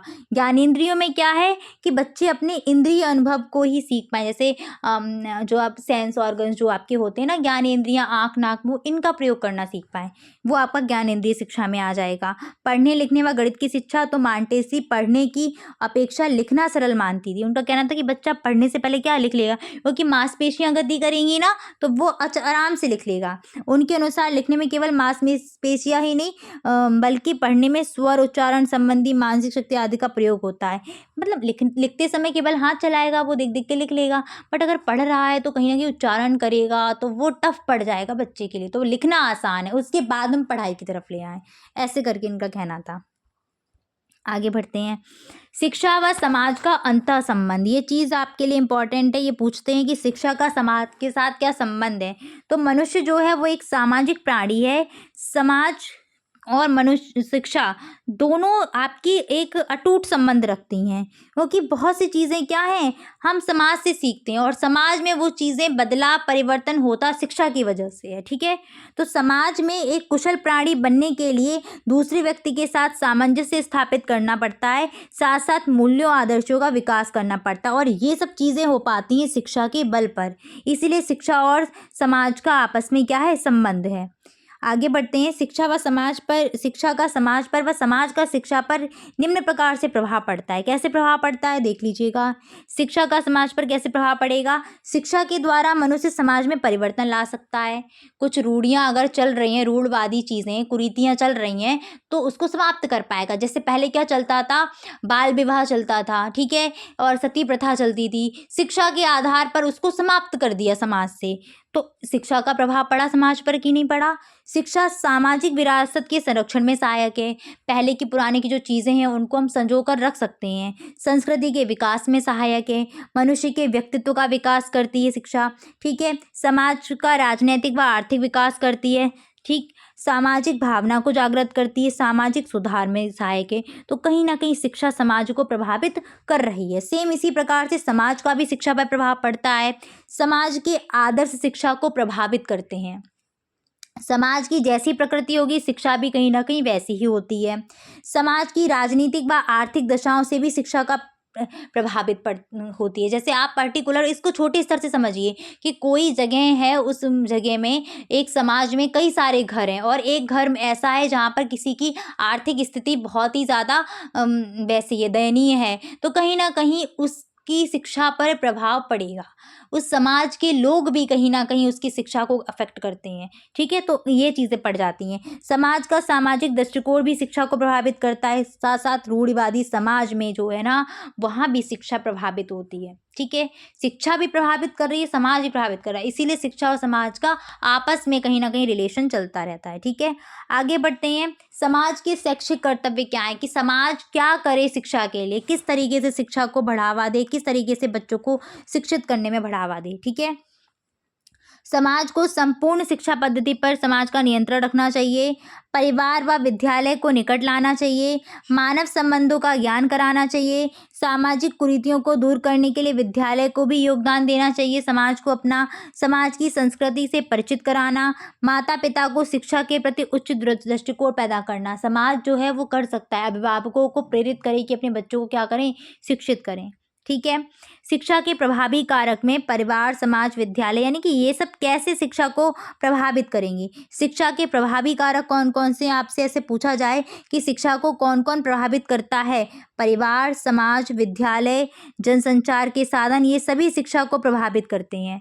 अब परिवार कैसे प्रभावित करता है, हमें पता है कि परिवार क्या है, बालक का पहली पाठशाला, यानी कि बालक पहली बार अगर कुछ सीखता है कहीं पर तो वो कहाँ से, परिवार से ही सीखता है। तो परिवार के प्रभाव से बालक समाज के तौर तरीकों को सीखता है तथा अपने व्यक्तित्व का निर्माण करता है। घर व परिवार बालक के सीखने का पहला प्रथम स्थान है। ठीक है। बालक के विकास में परिवार किस प्रकार से योगदान करता है, तो बालक का नैतिक व सामाजिक विकास करता है। उसमें मूल्य व आदतों का, जैसे चोरी करना ना करना, चोरी करना गलत बात है या सही बात है, ये कहाँ से सीखता है बच्चा, परिवार से सीखता है। बड़ों से कैसे बात करनी है वो परिवार से सीखता है। पैर छूने हैं नहीं छूने हैं, परिवार सिखाता है। तो ये सारी चीज़ें, नैतिकता कहाँ से आती, परिवार से आती है। प्रेम की शिक्षा, भाषा की शिक्षा, रुचियों का विकास, भाषा पापा मम्मा बोलना कहाँ सीखता है, पहले परिवार से ही सीखता है। कौन सा हम बच्चों को सीधे मतलब कि विद्यालय में डाल देते, नहीं डालते ना, उससे पहले वो बहुत से शब्दों को बोलना सीख जाता है। सहयोग की शिक्षा बच्चे को कहाँ आती है, परिवार से ही आती है। आपने देखा है छोटा बच्चा अगर खुद खा रहा है या पापा बाहर से आए हैं तो आराम से क्या है, उनके जूते उठा के रख देगा, या वो जा रहे हैं तो जूते ले आएगा। उसको बस आप बोलो वो, या नहीं भी बोलो तब भी बच्चा समझ जाता है देख देख के। तो अपने अंदर उसमें आने लगती है सहयोग की भावना अपने आप से ही। ठीक है। आज्ञा पालन करना, छोटे बच्चों से आप बोलो पानी लेके आओ, देखो दौड़ दौड़ के जाते हैं। और बड़ों से बोलो रजाई में बैठे तो बैठे ही हैं, फिर नहीं उठेंगे वो, है ना। यही होता है अंतर। अनुशासन, व्यवहारिक, परोपकार, ये सारी शिक्षाएं बच्चे को परिवार से ही स्टार्टिंग में मिलती हैं। इसके बाद आते हैं हम समाज पर। तो शिक्षा व समाज का भाई अटूट संबंध है। समाज शिक्षा को जितना प्रभावित करता है वैसे ही शिक्षा भी प्रभावित करती है। ठीक है।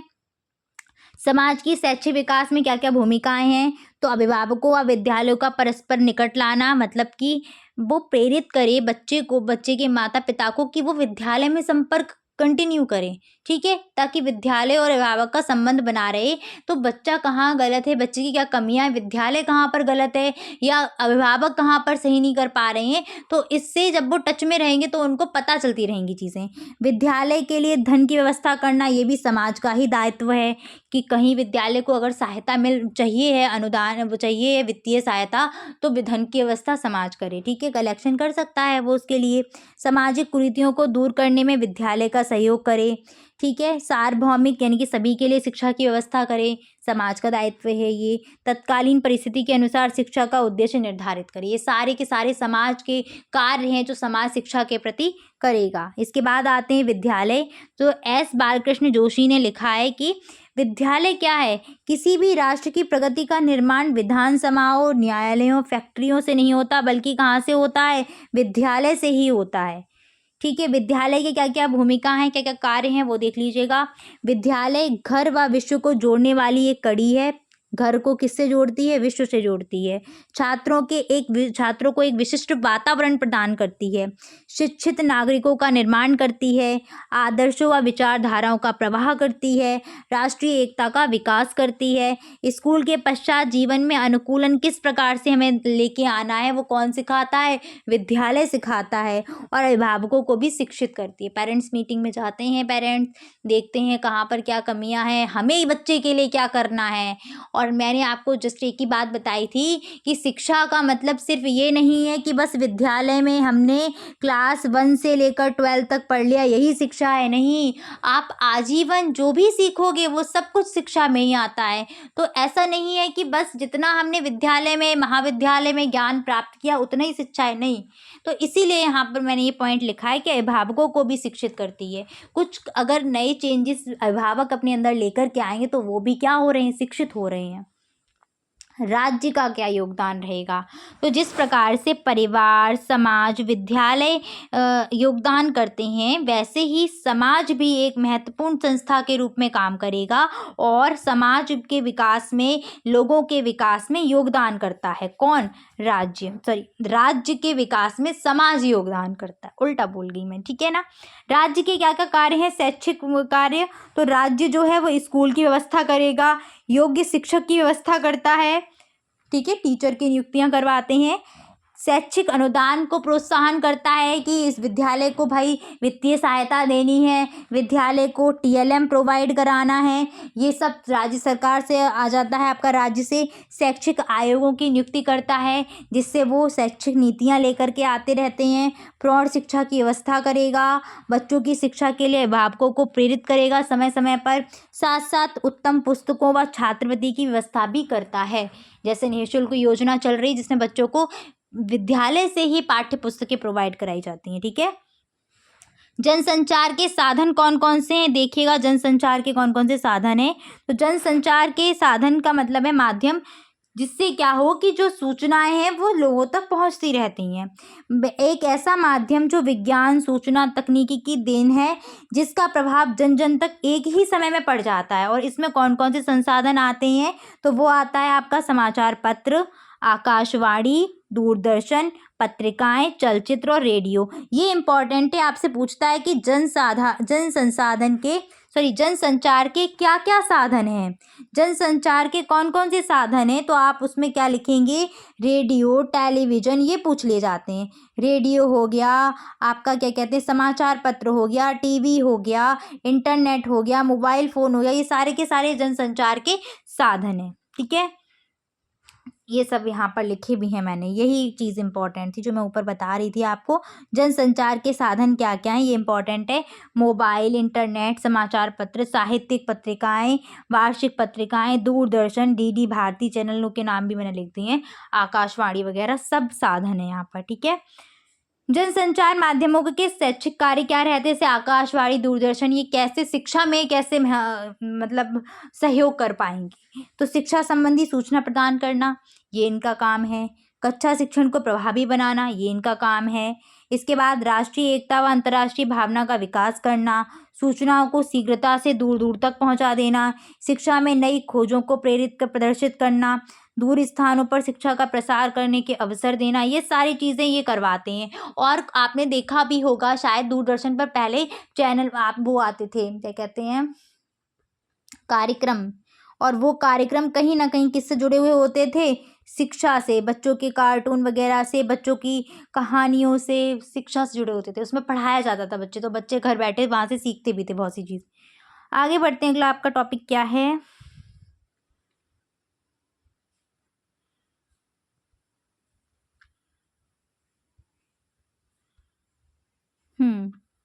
शिक्षा तथा सामाजिक परिवर्तन, ये रहा आपका नेक्स्ट टॉपिक। शिक्षा तथा सामाजिक परिवर्तन का मतलब है कि शिक्षा का समाज के साथ क्या रहेगा और उससे किस प्रकार से परिवर्तन होगा।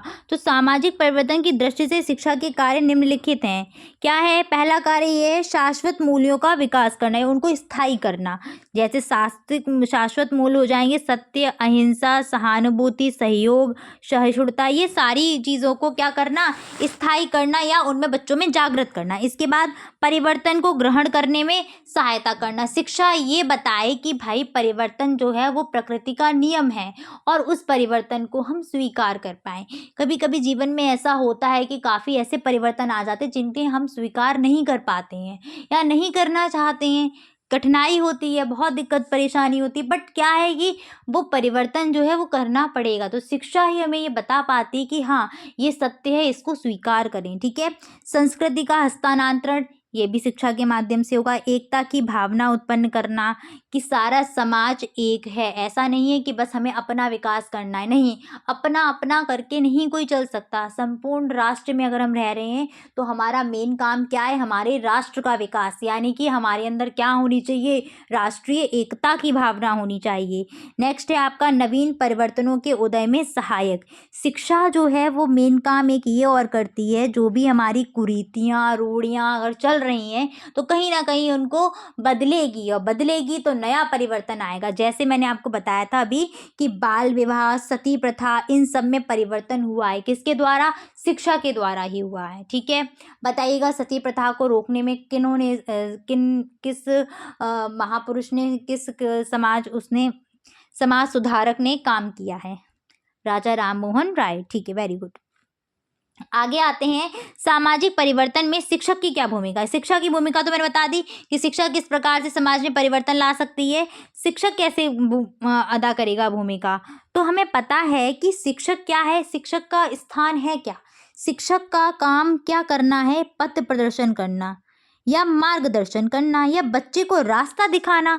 तो भाई शिक्षक क्या करेगा, शिक्षक पहले तो जितनी भी समाज में जो भी परिस्थितियां, जो भी चीज़ें चल रही है उन सभी को समझेगा और उन सब को समझते हुए समाज के नव निर्माण के लिए सामाजिक परिवर्तन को पहले खुद स्वीकार करेगा और उसको क्या करेगा, उसको स्वीकार करने के बाद उसको शिक्षा में स्थान दे करके उसके गुण व दोषों को बालकों तक पहुंचाएगा कि समाज में ये चीज़ चल रही है बच्चों, ये चीज़ गलत है, ये चीज़ चल रही है, ये चीज़ बिल्कुल सही है या ऐसा बदलाव होना चाहिए। तो शिक्षक इस तरीके से सामाजिक परिवर्तन में योगदान देता है। समझ में आ गई ना बात, शिक्षक क्या करता है, शिक्षक का काम है क्या। पहले तो देखे कि भाई समाज में कहाँ कहाँ गड़बड़ी चल रही है, कहाँ कहाँ सही चीज़ें चल रही हैं। जब वो ये देखेगा कि समाज में ये परिस्थिति बहुत जटिल है, इस चीज़ को समाप्त करना चाहिए, तो फिर वो क्या करेगा, उस चीज़ को पहले तो स्वीकार करने के बाद बच्चों को समझाएगा कि बच्चों ये जो टॉपिक चल रहा है भाई, या ये जो विषय अभी समाज में फैला हुआ है, जैसे सती प्रथा चल रही थी, तो उस टाइम पे क्या शिक्षक ये समझा सकता है बच्चों ये चीज़ गलत है, सती प्रथा गलत है। तो फिर बच्चे भी क्या करेंगे, उस चीज़ का विरोध में आएंगे। ठीक है, मैं तो आपको एग्जाम्पल दे रही हूँ, ऐसे और भी चीज़ें हैं, सती प्रथा, बाल विवाह, ये तो बहुत पहले की बातें। आज के भी टॉपिक कई सारे हैं जिसमें क्या है, शिक्षक कहीं ना कहीं बहुत सी चीज़ों को बच्चों को समझा सकता है जो शायद बच्चों को समाज के लोग या आसपास के लोग नहीं बताना चाहते। ठीक है ना, बहुत सी शिक्षा है जो टीचर बच्चों को दे सकता है। इसके बाद हम आगे आते हैं हाँ, समाज को सामाजिक परिवर्तन के अनुकूलन जीवन यापन करने के तौर तरीके सिखाने का कार्य शिक्षक का ही है। शिक्षक समाज के परिवर्तन को कैसे समाज को परिवर्तित करना है, बच्चों को क्या क्या चीज़ चेंजमेंट करने, ये सब शिक्षक सिखा देगा आसानी से। इसके बाद आते हैं कहाँ, विद्यालय व समुदाय पर। एक सेकेंड रुकिए, मैं देख लूँ कुछ छोड़ तो नहीं गया है, नहीं छोटा है। विद्यालय और समुदाय, विद्यालय व समुदाय का भाई घनिष्ठ संबंध है, सबको पता है। समुदाय विद्यालय से जुड़ा हुआ है और कहीं ना कहीं ज़रूरत पड़ने पर विद्यालय समुदाय की मदद करता है और समुदाय भी विद्यालय की मदद करता है। विद्यालय व समुदाय का घनिष्ठ संबंध है, दोनों एक दूसरे के पूरक हैं। अतः विद्यालय का यह कर्तव्य है कि समुदाय के विकास में अपना योगदान दे और समुदाय का यह कर्तव्य है कि विद्यालय के विकास में योगदान दे। विद्यालय को जब वित्तीय सहायता चाहिए, समुदाय खड़ा हो जाए जाकर के। ठीक है, समुदाय में जो कुरीतियां चल रही है उनको समाप्त करने में विद्यालय खड़ा हो जाए आकर के। तो दोनों मतलब एक तरीके से सहयोग करेंगे। ठीक है, बच्चों के पेरेंट्स को सक्रिय करने के लिए समाज भी क्या है, पुश कर सकता है, फोर्स कर सकता है कि भाई बच्चों को बच्चे अगर नहीं पढ़ने जा पा रहे हैं तो पेरेंट्स को जागरूक किया जाए कि नहीं, शिक्षा कितनी ज़रूरी है, बच्चों को शिक्षित करना कितना ज़रूरी है। तो पेरेंट्स उनको भेजेंगे। तो समाज और विद्यालय दोनों कैसे हैं, एक दूसरे से संबंधित हैं, बहुत ही घनिष्ठ रूप से। ठीक है, विद्यालय व समुदाय दोनों अपनी अपनी उन्नति व स्थायित्व के लिए एक दूसरे पर डिपेंड करते हैं। ठीक है, विद्यालय को भी अगर बड़ा मतलब एक तरीके से उन्नति करनी है या अपना स्थान बनाना है समाज में, तो समाज ही सहयोग करता है कहीं ना कहीं।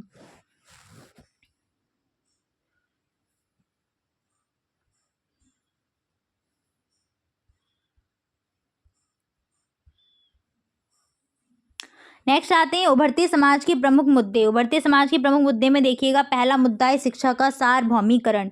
सार्वभौमिकरण का मतलब होता है सभी को समान रूप से चीज़ें देना। ठीक है, शिक्षा के सार्वभौमिकरण का अर्थ है शिक्षा निश्चित स्तर तक सभी लोगों के लिए अनिवार्य व निःशुल्क रूप में उपलब्ध होना शिक्षा का सार्वभौमिकरण कहलाता है। मोस्ट इंपॉर्टेंट पॉइंट है ये, प्रारंभिक स्तर पर भी आपकी प्रारंभिक शिक्षा के पेपर में भी ये क्वेश्चन आ सकता है।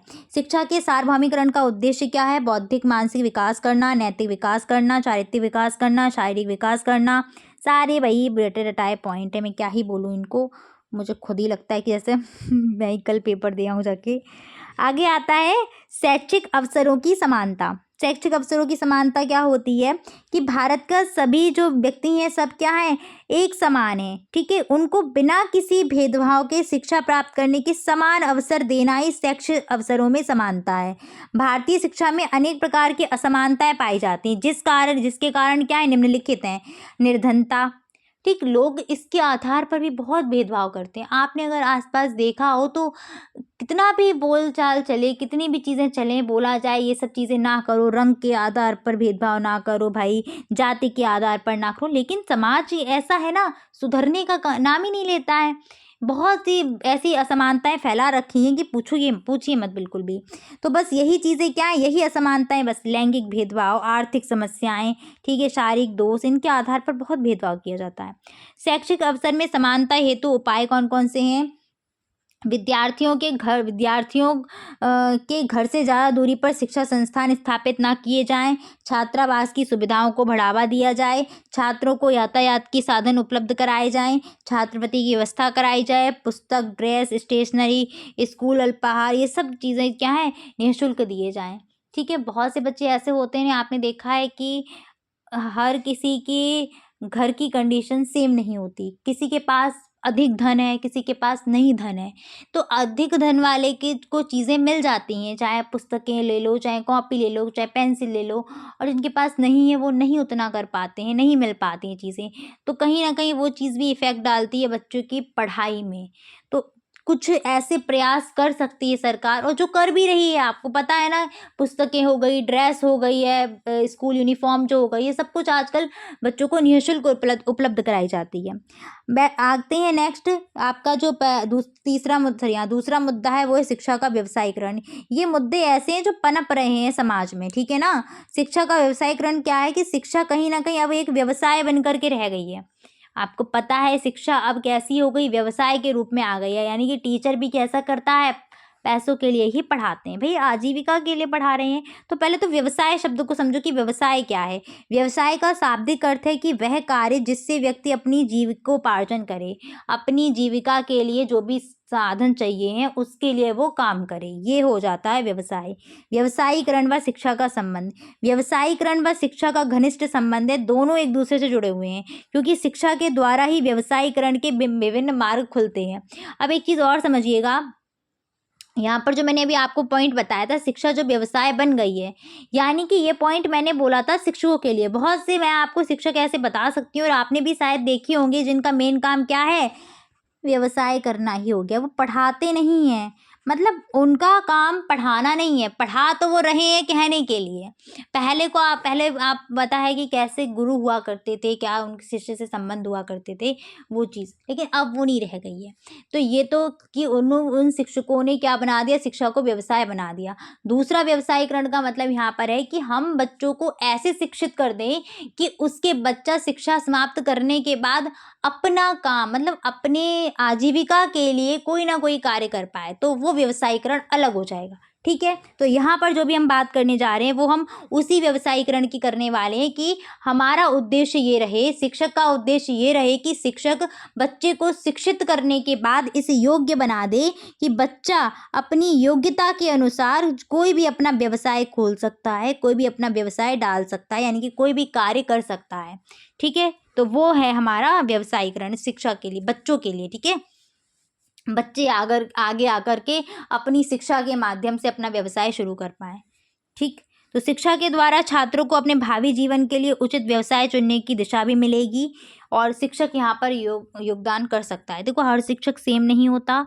कुछ शिक्षक जो होते हैं वाक़ई उनको पता है कि मेरा कार्य क्या है, अपने कार्य को बिल्कुल निष्ठा तरीके से करते हैं।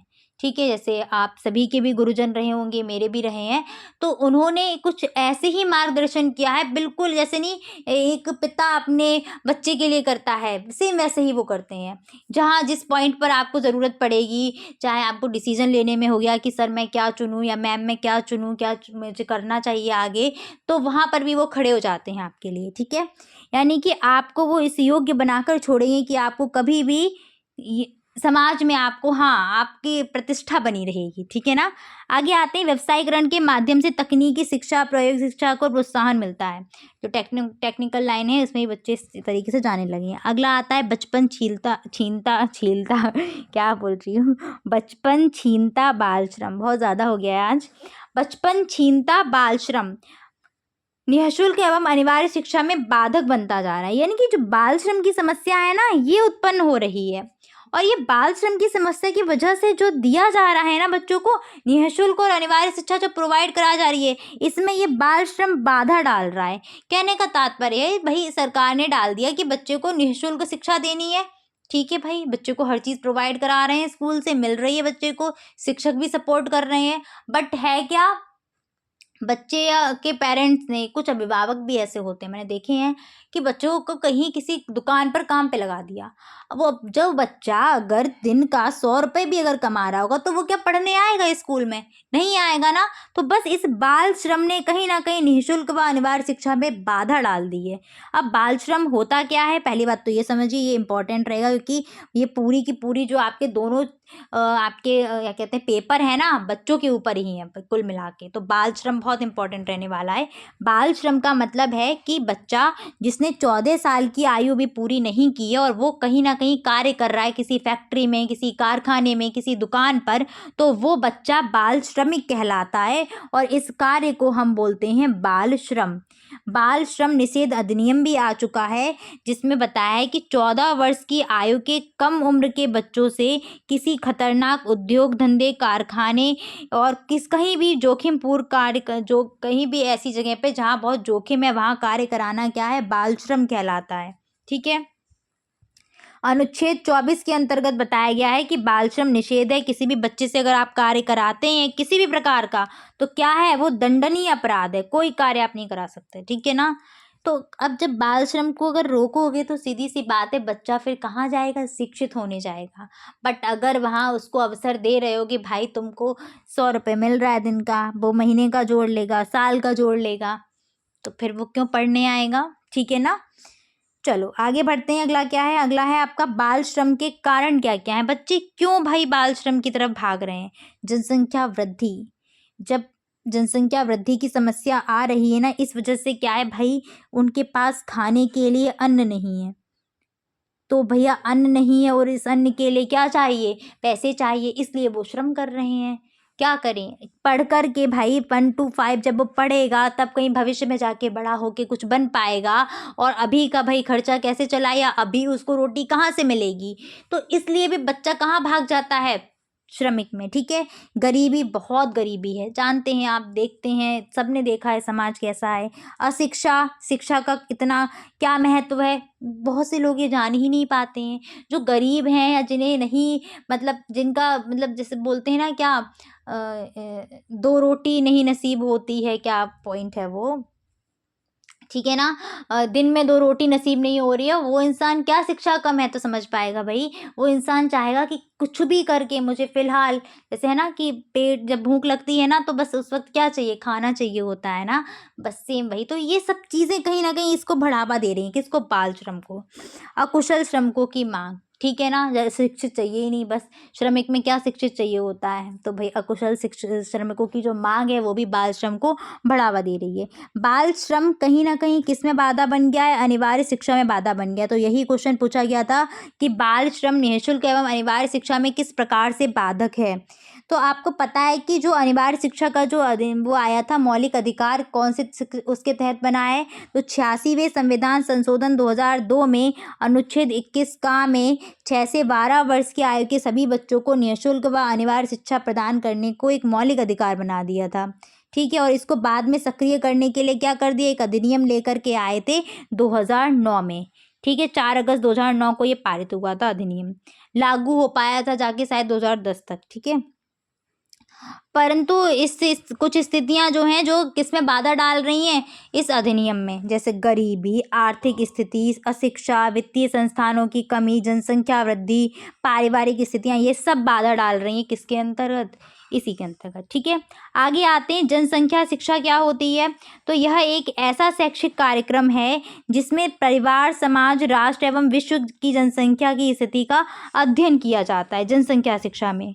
और इसका उद्देश्य बच्चों में इस स्थिति के प्रति विवेकपूर्ण दृष्टिकोण व व्यवहार का विकास करना है कि भाई जनसंख्या बढ़ेगी तो क्या प्रभाव पड़ेगा, वही क्या है, जनसंख्या शिक्षा। यानी कि बच्चों को जनसंख्या के प्रति जागरूक करना कि भाई ये क्या है। जनसंख्या शिक्षा का उद्देश्य क्या है? बच्चों के जीवन स्तर को उच्च करने की शिक्षा देना, छोटा परिवार सुखी परिवार के बारे में बताना, ठीक है, जनसंख्या वृद्धि से रोकने के उपाय बताए जाने, जनसंख्या वृद्धि से पड़ने वाले प्रभावों की जानकारी देना, ये सब जनसंख्या शिक्षा का उद्देश्य रहेगा। इसके बाद हम आगे बढ़ते हैं। कुछ अन्य सामाजिक विषमताएं जो जन्म ले रही हैं। पहला है अलगाववाद। ये बहुत शॉर्ट नोट में पूछ लिए जाते हैं कि अलगाववाद क्या होता है, सांप्रदायिकता क्या होती है, भाषावाद क्या होता है, तो शॉर्ट में इसको देख लेते हैं। अलगाववाद क्या है? ये किसी बड़े समूह से जाति, धर्म, नस्ल, लैंगिक आदि पर अलग करने की मांग अगर कर रहे हैं कोई, तो उसी को अलगाववाद या अलगाववादी कहते हैं। यानी कि देश में किसी एक हिस्से को किसी धर्म या जाति के आधार पर अलग करने की मांग उठ रही है, तो वो अलगाववाद है, ठीक है। अलगाववाद में कई प्रकार के उदाहरण देखने को मिलेंगे। वो धर्म के आधार पर भी हो सकता है भेदभाव, रंग के आधार पर भी, जाति के आधार पर भी होगा, ठीक है। जातिवाद क्या होता है? ये भी आपका आ सकता है, शॉर्ट नोट में आएगा वही 1 नंबर में कि जातिवाद किसे कहते हैं, समझाइए, ठीक है। जातिवाद एक ही जाति के व्यक्तियों की वह भावना है जो देश या समाज के हितों का ख्याल नहीं करती है बल्कि अपनी जाति के हित का सोचती है, वो होती है जातिवाद। जिसको किसी की कोई नहीं पड़ी, सिर्फ अपनी जाति का विकास चाहिए, बस अपनी जाति की पड़ी हुई है, तो वो सिर्फ अपनी जाति का उत्थान सोचते हैं, वही जातिवाद जन्म लेता है, ठीक है ना। बस उनको क्या चाहिए कि उनकी जाति की स्थिति है वो सुधर जाए, राष्ट्र का विकास हो ना हो उन्हें कोई मतलब नहीं है, तो वो जातिवाद कहलाता है। भाषावाद का क्या मतलब है?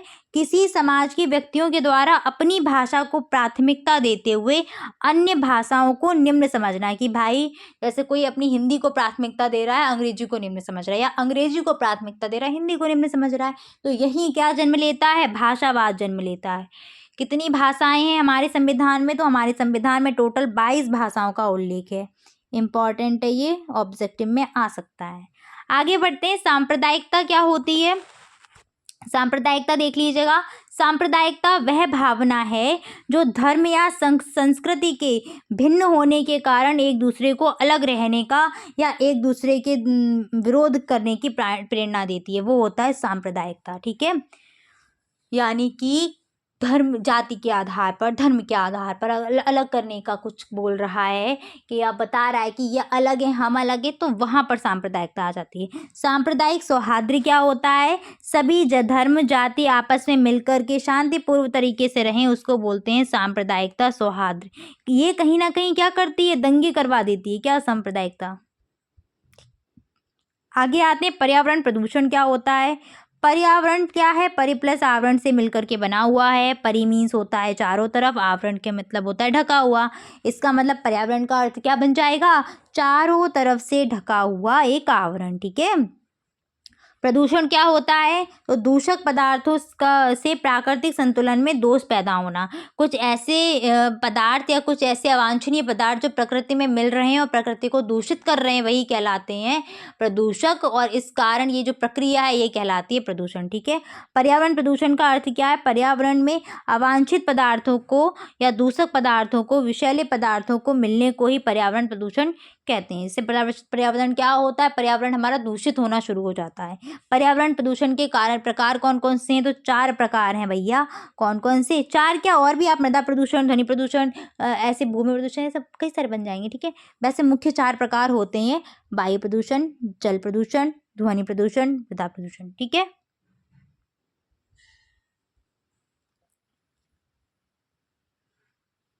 पर्यावरण प्रदूषण के कितने प्रकार हैं? 4 प्रकार हैं। कौन कौन से? वायु प्रदूषण, जल प्रदूषण, ध्वनि प्रदूषण, मृदा प्रदूषण, ठीक है। वायु प्रदूषण, अब देखो ये इम्पॉर्टेंट है भाई, ये तो ऐसा है ना कि 2 नंबर में पूछ लेगा, कोई एक ही प्रदूषण पूछ लेगा आपसे, ठीक है, तो ध्यान रखना इसको। वायु प्रदूषण क्या है? कि वायु प्रदूषण का अर्थ है वायु में धूल, धुआं, गैसों के मिलने से वायु का दूषित होना, वायु प्रदूषण है। जल प्रदूषण क्या है? पानी में कोई अवांछनीय पदार्थ या घातक पदार्थ, कोई विषैला पदार्थ या कोई कीटनाशक पदार्थ मिल गए तो पानी का दूषित हो जाना, जल प्रदूषण हो गया। ध्वनि प्रदूषण, अत्यधिक तीव्र या असहनीय ध्वनि जब सुनाई देती है तो वो क्या करती है, ध्वनि प्रदूषण करती है। ठीक है, इससे क्या है, श्रवणेंद्रिय यानी कि कान को बहुत ज़्यादा प्रभाव पड़ता है। मृदा प्रदूषण क्या होता है, मृदा में अनुपयोगी पदार्थों को फेंकना जिससे मिट्टी की गुणवत्ता प्रभावित होने लगेगी, गुणवत्ता नष्ट होने लगेगी, उसी को हम बोलते हैं मृदा प्रदूषण। तो ये क्या है, ये 4 आपके प्रदूषण थे। अब आते हैं पर्यावरण के प्रति जागरूक करना। ठीक है, पर्यावरण संरक्षण के प्रति लोगों को जागरूक करना। तो पर्यावरण संरक्षण के प्रति जागरूकता उत्पन्न करने के लिए निम्नलिखित प्रयास किए जाने चाहिए। नवीन वृक्ष लगाना, कुएं, तालाब, नदी में अपशिष्ट पदार्थों को नहीं फेंकना, प्रदूषण से होने वाले रोगों का ज्ञान कराना कि भाई प्रदूषण करोगे तो ये हैजा, ये सब बीमारियां जो हैं वो हो सकती हैं। ठीक है, घर में स्वच्छ ईंधन का प्रयोग करना, चिमनियों का प्रयोग करना, पर्यावरण शिक्षा को प्रारंभिक स्तर पर ही प्रदान करना शुरू कर देना कि बच्चों को बताना शुरू किया जाए कि भाई पर्यावरण क्यों हमारे लिए ज़रूरी है। ठीक है, आगे आते हैं जल संचयन व संरक्षण।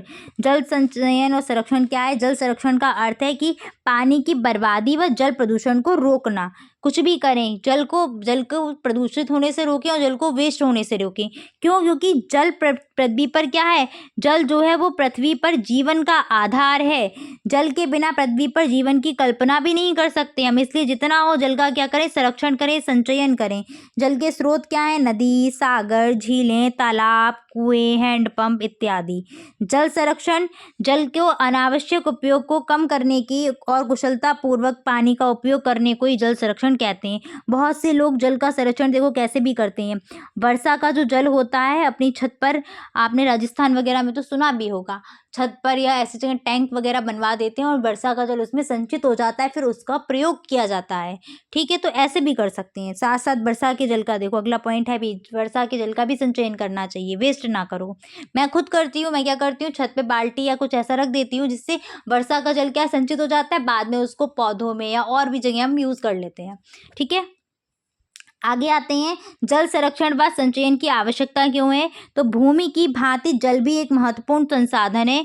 वर्षा का जल हर समय उपलब्ध नहीं रहता, इसीलिए जल की आवश्यकता पड़ने पर हम उसकी पूर्ति के लिए जल संरक्षण आवश्यक है। वर्षा का जल आप आसानी से, वैसे तो क्या है, वर्षा का जल लोग, बहुत से लोग क्या है कि अपने और भी काम में भी इस्तेमाल कर लेते हैं। सबसे शुद्ध जल होता है वर्षा का जल। ठीक है, आगे आते हैं भूमि संरक्षण। भाई भूमि संरक्षण भी आवश्यक है, क्यों, क्योंकि भूमि से ही हमको क्या मिलता है, मृदा में ही हमें भैया अनाज मिलता है, तो भूमि संरक्षण भी कहीं ना कहीं आवश्यक है। तो भूमि की उत्पादकता को दीर्घकाल तक बनाए रखने के लिए, उससे अधिक लाभ को प्राप्त करने के लिए भूमि संरक्षण आवश्यक है। भूमि संरक्षण के उपाय क्या क्या हैं, तो भूमि के कटाव को रोकना, वृक्षारोपण करते रहना, ठीक है, पेड़ पौधों को कटने से रोकना, ठीक, भूमि की उर्वरा शक्ति को बनाए रखने के लिए फसलों को अदल बदल करके बोना, ये आपने शायद साइंस में भी पढ़ा होगा। ठीक है ना, फसल चक्रण वहाँ पर आया था, जिससे क्या है, भूमि की मृदा की उर्वरा शक्ति बनी रहती है जब हम अदल बदल कर बोते हैं। फिर आता है आपका ग्लोबल वार्मिंग, जलवायु परिवर्तन क्या होता है, तो ग्लोबल वार्मिंग क्या है, देख लीजिएगा। वायुमंडल में ग्रीन हाउस गैसों, methane, carbon dioxide, CFC, chlorofluorocarbon जो फ्रिज से निकलती है आदि के बढ़ने के कारण जो तापमान है उसमें वृद्धि होती जा रही है, और इसी को हम बोलते हैं ग्लोबल वार्मिंग। ठीक है, ग्लोबल वार्मिंग है क्या, कि जो पृथ्वी का तापमान है वो धीरे धीरे बढ़ रहा है इन गैसों की वजह से, इन ग्रीन हाउस गैसों की वजह से, इसी को हम बोलते हैं ग्लोबल वार्मिंग। जलवायु परिवर्तन से तात्पर्य है दशकों, सदियों या उससे अधिक समय में होने वाले जलवायु में दीर्घकालिक परिवर्तन को ही जलवायु परिवर्तन कहते हैं, और यह मुख्य रूप से जीवाश्म ईंधन जैसे कोयला, तेल को जलाने के कारण व पृथ्वी के वातावरण में तेजी से बढ़ती हुई ग्रीन हाउस गैसों के कारण परिवर्तित हो रहा है। ठीक है, जलवायु परिवर्तन किसके कारण हो रहा है, ग्रीन हाउस गैसों के कारण। ठीक है, सेम ग्लोबल वार्मिंग भी उसी के कारण हो रही है। आगे आते हैं, भूमंडलीकरण या वैश्वीकरण क्या होता है। भूमंडलीकरण या वैश्वीकरण क्या होता है, तो भूमंडलीकरण की जो प्रक्रिया है वो है क्या, उसका मतलब है कि संपूर्ण विश्व मतलब राष्ट्र के, जैसे राष्ट्र में तो देन लेन चलता ही है आपका, लेकिन एक राष्ट्र का दूसरे राष्ट्र के साथ भी लेन देन चलना, सूचनाओं को साझा करना, सामान को साझा करना, यही है लेन देन भूमंडलीकरण या वैश्वीकरण। यानी कि वस्तुओं, सेवाओं, व्यक्तियों व सूचनाओं का राष्ट्रीय सीमाओं के आर पार स्वतंत्र रूप से संचरण ही वैश्वीकरण या भूमंडलीकरण कहलाता है। इससे क्या है, हमारी अर्थव्यवस्था मजबूत होती है, ठीक है, जिसके माध्यम से विश्व की अर्थव्यवस्था को संसार की अर्थव्यवस्था के साथ एकीकृत करना, राष्ट्र की, पूरी राष्ट्र की क्या दूसरे के साथ, तो हमारा भी क्या है, कहीं ना कहीं हमारे राष्ट्र का विकास होता है भूमंडलीकरण के द्वारा, ठीक है। भूमंडलीय ताप में वृद्धि क्या है, तो भाई भूमंडलीय ताप वृद्धि का आशय है कि पृथ्वी के तापमान में आने वाली वृद्धि को ही हम बोलते हैं भूमंडलीय ताप में वृद्धि। भूमंडलीय ताप में वृद्धि को नियंत्रित करने के लिए क्या क्या कर सकते हैं हम, तो वृक्ष को लगाना, मानव को जागरूक करना कि भाई जो गैस वगैरह जो है, वेस्ट जो हम करते हैं या प्रदूषण कर रहे हैं उसको हम रोकें, ताप वृद्धि करने वाली गैसों का कम उपयोग करें, CFC वगैरह जो निकलती है, जो ग्रीन हाउस गैसें हैं, वो भाई कम उनका हो, वृक्षारोपण करते रहो टाइम टाइम पर, ठीक है। लैंगिक असमानता क्या होती है, तो लिंग के आधार पर किए जाने वाले भेदभाव को ही लैंगिक असमानता कहते हैं। कारण क्या है, तो लैंगिक रूढ़वादिता, सामाजिक रीति रिवाज, अशिक्षा, जागरूकता की कमी, इन सब के कारण लैंगिक असमानता जन्म लेती है, ठीक है। संविधान में किसी भी प्रकार के भेदभाव को अस्वीकार नहीं किया गया, क्या सॉरी, स्वीकार नहीं किया गया, मैंने अस्वीकार पढ़ लिया भाई, मैं को गलत लिख दिया क्या मैंने। संविधान में किसी भी प्रकार के भेदभाव को स्वीकार नहीं किया गया है। शिक्षा के द्वारा हम लैंगिक असमानता को दूर करके लैंगिक समानता की समझ विकसित कर सकते हैं, और आजकल ये हो भी रहा है, ठीक है, कोई भेदभाव नहीं है। आगे बढ़ते हैं, अगला क्या है आपका, नेक्स्ट है मानवीय मूल्यों की शिक्षा। तो मानवीय मूल्यों की शिक्षा से पहले मूल्य को समझना होगा कि मूल्य क्या होते हैं। मूल्य को इंग्लिश में हम बोलते हैं वैल्यू। वैल्यू का मतलब है कि कोई भी वस्तु अगर है तो उसकी क्या, उसकी जो वैल्यू जो होती है, जैसे मान लो दो वस्तुएं, एक ये वस्तु है और एक ये वस्तु है, ये दोनों सेम क्वालिटी, दो पेन है आपके पास, ठीक है, एक 5 रुपए का और एक है क्या 15 रुपए का। जो 15 रुपए वाला पेन है, इसकी जो कॉस्ट है वो 15 क्यों है, यानी कि इसमें कुछ खासियत है, कुछ विशेषता है ना, यानी कि कुछ तो उसका उसमें एक महत्वपूर्ण गुण होगा जिस वजह से उसकी क्या है, वैल्यू ज़्यादा है। तो वैल्यू का मतलब क्या है, मूल्य का मतलब क्या होता है, मूल्य का शाब्दिक अर्थ होता है योग्यता, उपयोगिता या उत्तमता, यानी कि वो जो चीज़ है वो कितनी उत्तम है, कितनी अच्छी है, वो वही वैल्यू है। इस प्रकार से आप ये बोल सकते हो कि वैल्यू है क्या, व्यक्ति या वस्तु का एक ऐसा गुण जिसके कारण वह महत्वपूर्ण व सम्माननीय हो जाता है, कि उसका सम्मान या वो कितना उपयोगी है, वस्तु है तो कितनी उपयोगी है वो, अगर व्यक्ति है तो कितना सम्माननीय है, ऐसा नहीं है, ये सब समाज ने बना दी है, ठीक है ना।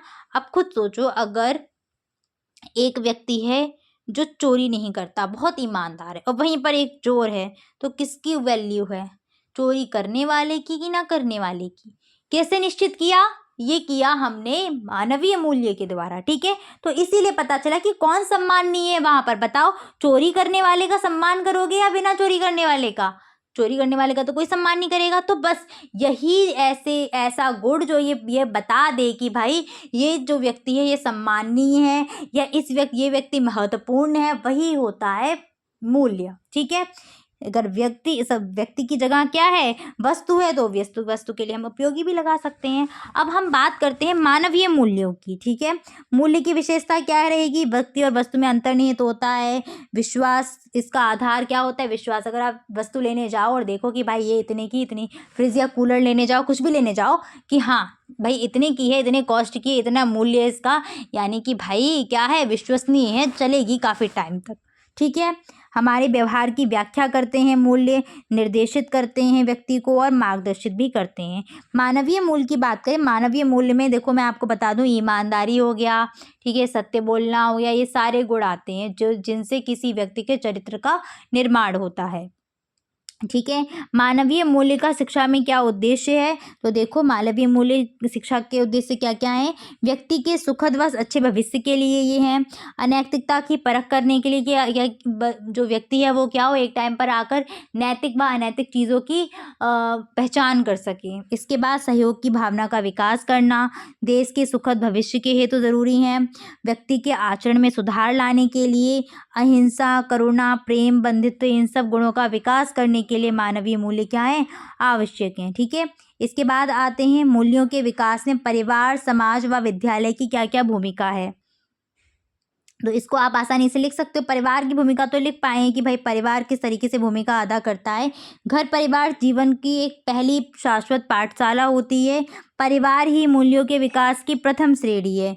व्यक्ति के बाद परिवार मिलकर के समुदाय बनाते हैं, समुदाय मिलकर के समाज बनाते हैं। तो परिवार के वातावरण को शिक्षा के लिए सबसे प्रतिभाशाली वातावरण के रूप में स्वीकार किया है। ये कथन किसका है? पेस्टोलॉजी ने बात करी है। ठीक है। तो परिवार बहुत योगदान देता है। समाज तथा मूल्य समाज भी कहीं ना कहीं मूल्यों के विकास में बहुत योगदान देता है। एडम स्मिथ ने कहा है कि मनुष्य ने पारस्परिक लाभ के लिए जो कृत्रिम उपाय किए वही समाज है। ठीक है। जो समाज आपस में मिलकर के लोग बनाते हैं, एक एक इकाई, जैसे एक एक व्यक्ति जुड़ा तो परिवार बना, परिवार जुड़ा तो क्या बना? समुदाय बना। समुदाय का मतलब एक छोटा छोटा ग्रुप, समूह। ठीक है। और जो समुदाय जुड़ता है तब एक समाज का निर्माण होता है। समाज जो है वो सामाजिक संबंधों का एक जाल होता है। समाज में रहने वाला प्रत्येक व्यक्ति एक दूसरे के साथ जुड़ा होता है और आपस में संबंधों का क्या करते हैं? इंटरचेंज करते हैं, सीखते हैं लोगों से कैसे प्रेम से रहना, त्याग की भावना, ठीक है, शांति से कैसे रहेंगे, भ्रातृत्व, सहानुभूति, ये सारी चीज़ें हम देख देख के सीखते हैं कि दूसरा व्यक्ति कैसे व्यवहार कर रहा है, शांतिपूर्ण तरीके से कर रहा है या नहीं। ये सारी चीज़ें हम समाज से सीखते हैं। ठीक है। जनसंचार के साधनों के द्वारा समाज बच्चों के में अच्छे मूल्यों का विकास करता है। ठीक है। जनसंचार के साधन कौन कौन से हैं? आकाशवाणी, दूरदर्शन, चलचित्र, टेप रिकॉर्डर, पत्र पत्रिकाएं, समाचार पत्र। इम्पॉर्टेंट है आपका क्या? जनसंचार के साधन पूछे जा सकते हैं। ठीक है। मूल्य के विकास में विद्यालय कैसे भूमिका अदा करेगा? तो पहले तो विद्यालय क्या होता है? विद्यालय की बस एक चीज़ याद रखना, ये लघु समाज का प्रतिबिंब है। समाज का एक छोटा रूप मानते हैं हम विद्यालय को। ठीक है। विद्यालय कैसे योगदान करता है? तो खेलकूद, व्यायाम, प्रदर्शन, कार्यक्रमों के द्वारा मूल्यों का विकास करेगा। प्रातःकालीन सभा के द्वारा मूल्यों का विकास। जब खेलकूद हम कराएंगे तो 2-3 बच्चे साथ में रहेंगे, खेलेंगे ना, एक बच्चा दूसरे के साथ कैसा व्यवहार कर रहा है। मान लीजिए धोखे से कोई गिर गया, एक बच्चे का धक्का लगा, दूसरा बच्चा गिर गया वहाँ पर, तो वहाँ पर एकदम से क्रोध करना, चिल्लाना, ठीक है, उसको गाली दे देना, ये सारे के सारे गुण धीरे धीरे खत्म होंगे। या आए हैं तो खत्म करने हैं, नहीं आ रहे हैं तो वहाँ पर क्या है, बच्चे में वो मूल्य विकसित है कि हाँ, धोखे से चीज़ लग गई, सॉरी वगैरह करके चीज़ हम शॉर्ट आउट कर सकते हैं। ठीक है। तो ये चीज़ें हैं। इसके बाद आते हैं विद्यालय में समाज सेवा, राष्ट्रीय कैडेट कोर जो एनसीसी वगैरह चलता है, प्रौढ़ शिक्षा का आयोजन करके मूल्यों का हम विकास कर सकते हैं। ठीक है। पाठ्य पुस्तक में नैतिक शिक्षा को सम्मिलित करके भी हम मूल्यों का विकास कर सकते हैं। तो विद्यालय इस प्रकार से मूल्यों के विकास में सहयोग करेगा। राष्ट्रीय एकता एवं अंतर्राष्ट्रीय सद्भावना। तो राष्ट्रीय एकता क्या होती है? कि सभी निवासियों का राष्ट्र के विकास के लिए एकजुट होकर के कार्य करना ही कहलाती है राष्ट्रीय एकता। ठीक है। राष्ट्रीय एकीकरण एक भावना है जो देश के सभी नागरिकों को बांध करके रखती है और यहाँ पर जो नागरिक हैं सभी वो क्या देखते हैं? अपने राष्ट्र का निर्माण देखते हैं। अपने जाति, धर्म, संप्रदाय, इन सब को, ऐसी छोटी छोटी सोच को छोड़ करके क्या किसका ध्यान देना है? केवल राष्ट्र का ध्यान। ये नहीं देना है कि भाई मेरी जाति का ध्यान विकास हो या मेरे धर्म का विकास हो। इन संकीर्ण सोच को छोड़ करके केवल राष्ट्र का ध्यान, राष्ट्र के विकास पर ध्यान देना पड़ता है। ठीक है। राष्ट्रीय एकता को प्राप्त करने के साधन क्या क्या हैं? बौद्धिक साधन, शारीरिक साधन, संवेगात्मक साधन, 3 प्रकार के हैं। बौद्धिक साधन में पाठ्य सहग्रामी क्रियाएं आ जाएंगी, जैसे प्रतियोगिता हो गई, ठीक है, लोकगीत, कहानियाँ, ये सब आ जाएंगी। शारीरिक साधन में स्काउट गाइड, एनसीसी, एनएसएस। संवेगात्मक में नाटक, कहानी, चित्र इत्यादि साधन आ जाएंगे। राष्ट्रीय एकता के निर्माण के पक्ष कौन कौन से हैं? व्यक्तिगत एकता, सामाजिक एकता, सांस्कृतिक एकता, संवेगात्मक एकता, भाषाई एकता और आर्थिक एकता। ठीक है, राष्ट्रीय एकता की शिक्षा के लाभ क्या हैं? तो भ्रष्टाचार का अंत होगा, समाज की प्रगति में सहायक है राष्ट्रीय एकता, स्वार्थपूर्ण भावनाओं का त्याग करना सिखाए कि भाई स्वार्थी नहीं बनो, क्या बनो, केवल मतलब दूसरों का हित नहीं बोल सकते, राष्ट्र के हित में हमें चीजें सोचनी होंगी। ठीक है, राजनीतिक एकता को बनाए रखने में सहयोग करना है। इसके बाद हम आते हैं अंतर्राष्ट्रीय सद्भावना पर। अंतर्राष्ट्रीय सद्भावना क्या होती है? अंतर्राष्ट्रीय सद्भावना का मतलब है कि विभिन्न देशों के बीच मैत्रीपूर्ण संबंध एवं अच्छी भावना को रखना ही अंतर्राष्ट्रीय सद्भावना को व्यक्त करते हैं। ठीक है, एक देश का दूसरे देश के साथ कैसा संबंध? मैत्रीपूर्ण संबंध की क्या है? अंतर्राष्ट्रीय सद्भावना को व्यक्त करता है। अंतर्राष्ट्रीय सद्भावना की आवश्यकता क्यों पड़ी? तो वैज्ञानिक तकनीकी का विकास करने के लिए और राष्ट्रों के पारस्परिक निर्भरता के लिए। एक राष्ट्र किस पर डिपेंड हो जाए? दूसरे पर, जिससे क्या हो, कहीं ना कहीं उस राष्ट्र का विकास हो जाएगा। उसको अपना विकास करने के लिए जो साधन चाहिए होंगे वो दूसरा राष्ट्र से जब मैत्रीपूर्ण संबंध होंगे तो वो उपलब्ध कराता भी रहेगा। ठीक है, विश्व में शांति बनाए रखने के लिए संयुक्त राष्ट्र संघ की स्थापना की गई थी। ठीक है, यूएनओ, और इसका प्रमुख ध्येय ये था कि विश्व में शांति बनाए रखो और अंतर्राष्ट्रीय सद्भावना का विकास करो। यही यूएनओ का मुख्य उद्देश्य था, ये मुख्य ध्येय था। ठीक है, शिक्षा के द्वारा अंतर्राष्ट्रीय सद्भावना का विकास कैसे किया जाएगा? तो छात्रों को विभिन्न भाषा सिखाने हेतु प्रेरित करना, छात्रों में तर्क, निर्णय, आलोचना शक्ति का विकास करना, विश्व की सभी समस्याओं में रुचि लेने के लिए छात्रों को प्रेरित करना। बताया जाए कि विश्व स्तर पर भाई यहाँ युद्ध चल रहा है, यहाँ इस वजह से ये चीज़ें हुई हैं, तो विश्व की भी जानकारी बच्चों को टाइम टाइम पर देते रहना। सामाजिक अध्ययन व भूगोल की जानकारी देना, विश्व बंधुत्व की भावना का विकास करना, ये सब शिक्षा के द्वारा हम बच्चे में डाल सकते हैं, जिससे बच्चा कहीं ना कहीं अंतर्राष्ट्रीय स्तर पर भी ये सोचेगा। ये नहीं सोचेगा कि भाई हम भाई भारत देश के हैं तो सिर्फ भारत ही है, तब वो क्या सोचेगा? वसुधैव कुटुंबकम, भाई पूरी वसुधा क्या है? कुटुंब के समान है, सब मानव हित की बात करेगा वो। ठीक है, अंतर्राष्ट्रीय सद्भाव के विकास में शिक्षक कैसे भूमिका अदा करेगा? ये क्वेश्चन इंपॉर्टेंट है, अलग अलग पूछा जाता है। क्वेश्चन सेम वही है, आपसे ऐसे करके पूछेंगे शिक्षा क्या योगदान दे रही है, शिक्षक क्या योगदान देगा, परिवार क्या योगदान देगा। ठीक है, तो जितने पॉइंट है सबके सिमिलर हैं, एक दूसरे में लिख सकते हो आसानी से। ठीक है, शिक्षक जो है वो क्या करेगा? अंतर्राष्ट्रीय भावना के प्रति आस्था रखते हो। ठीक है, शिक्षक की भूमिका क्या है? सत्य को स्वीकार करने की क्षमता हो, और वही बच्चे में डालेगा भी। फिर उनका चिंतन पक्षपात पूर्ण नहीं होना चाहिए कि भाई किसी एक ही के पक्ष में कर रहे हैं। व्यक्तिगत उत्तरदायित्व की भावना हो और अन्य व्यक्तियों के कल्याण की भावना होनी चाहिए। तो यही सब चीज़ जब शिक्षक समझेगा तो सेम ये सारे के सारे पॉइंट वो बच्चों को भी समझा पाएगा। ठीक है, आगे बढ़ते हैं। अगला क्या है आपका? लोकतांत्रिक विकास क्या होता है? लोकतांत्रिक विकास, लोकतंत्र क्या है? लोकतंत्र यानी कि लोक प्लस तंत्र, यानी कि लोगों का तंत्र, यानी कि जनता का शासन। लोकतंत्र वह शासन प्रणाली है जिसमें लोगों का शासन लोगों के द्वारा और लोगों के लिए ही होता है। जनता का शासन जनता के लिए, जनता के द्वारा, वही क्या है? लोकतंत्र है। लोकतंत्र में संपूर्ण जनता भाग लेती है। अभी इलेक्शन आने वाले हैं ना, सभी जनता वोट देगी अपना। ठीक है, जनता के द्वारा ही चुना जाता है। वैज्ञानिक व तकनीकी दृष्टिकोण का क्या आशय है? तो भाई वैज्ञानिक व तकनीकी दृष्टिकोण का अर्थ है कि इस प्रकार के गुण जो हैं, इस प्रकार के गुणों का विकास करना जो अंधविश्वास, पक्षपात, कुरीतियों व बुराइयों को दूर करने में सहायक हो। वैज्ञानिक लोग ये अंधविश्वास में वो नहीं करते, भरोसा नहीं करते हैं। ठीक है, तो यही है वैज्ञानिकता का कि बच्चों में भी हम क्या डालें कि अंधविश्वास, कुरीतियाँ, जो भी चीज़ें चल रही हैं निगेटिव, उनका क्या हो, नाश कर पाएँ वो। ठीक है, सन 1971 में एनसीईआरटी के द्वारा एक कार्यशाला का आयोजन किया गया था जिसमें विद्यार्थियों के दृष्टिकोण के कुछ लक्ष्य बताए थे। कौन कौन से हैं? जिस विद्यार्थी में वैज्ञानिक दृष्टिकोण होता है वह अपने कथनों, क्रियाओं को स्पष्ट व निश्चित रूप से प्रदर्शित कर पाएगा, कॉन्फिडेंट रहेगा उस चीज़ के लिए। उसका दृष्टिकोण सदैव विषय प्रधान होगा, वह पक्षपाती नहीं होगा, तर्कपूर्ण निर्णय ले पाएगा, तर्क दे पाएगा उस चीज़ का। वह मानव कल्याण के समर्थन में खड़ा होगा आके। वह सदैव नए विचार व आविष्कार पर विचार करने के लिए तैयार रहेगा। जो बच्चा वैज्ञानिक तरीके से सोचेगा। ठीक है, अंधविश्वासी तो भाई फिर वो तो गिव अप करते हैं, वो कुछ नहीं करते फिर। ठीक है ना। अब आते हैं वैज्ञानिक दृष्टिकोण उत्पन्न करने के उपाय कि बच्चों में वैज्ञानिक दृष्टिकोण कैसे उत्पन्न कर सकते हैं हम। तो प्रकृति के रहस्यों को समझाना, विज्ञान का व्यापक अध्ययन कराना कि विज्ञान क्या है भाई, इससे भी बच्चों को परिचित कराया जाए। विज्ञान संबंधी क्रियाएं करवाई जाएं, प्रयोगशाला का आयोजन किया जाए, जो वो बनती है क्या प्रदर्शनी वगैरह जो आयोजित होनी है विज्ञान की, वो वाली करवाई जाए। ठीक है, वातावरण को वैज्ञानिक बनाया जाए। ठीक है, आधुनिक युग में विज्ञान का उपयोग क्या क्या है।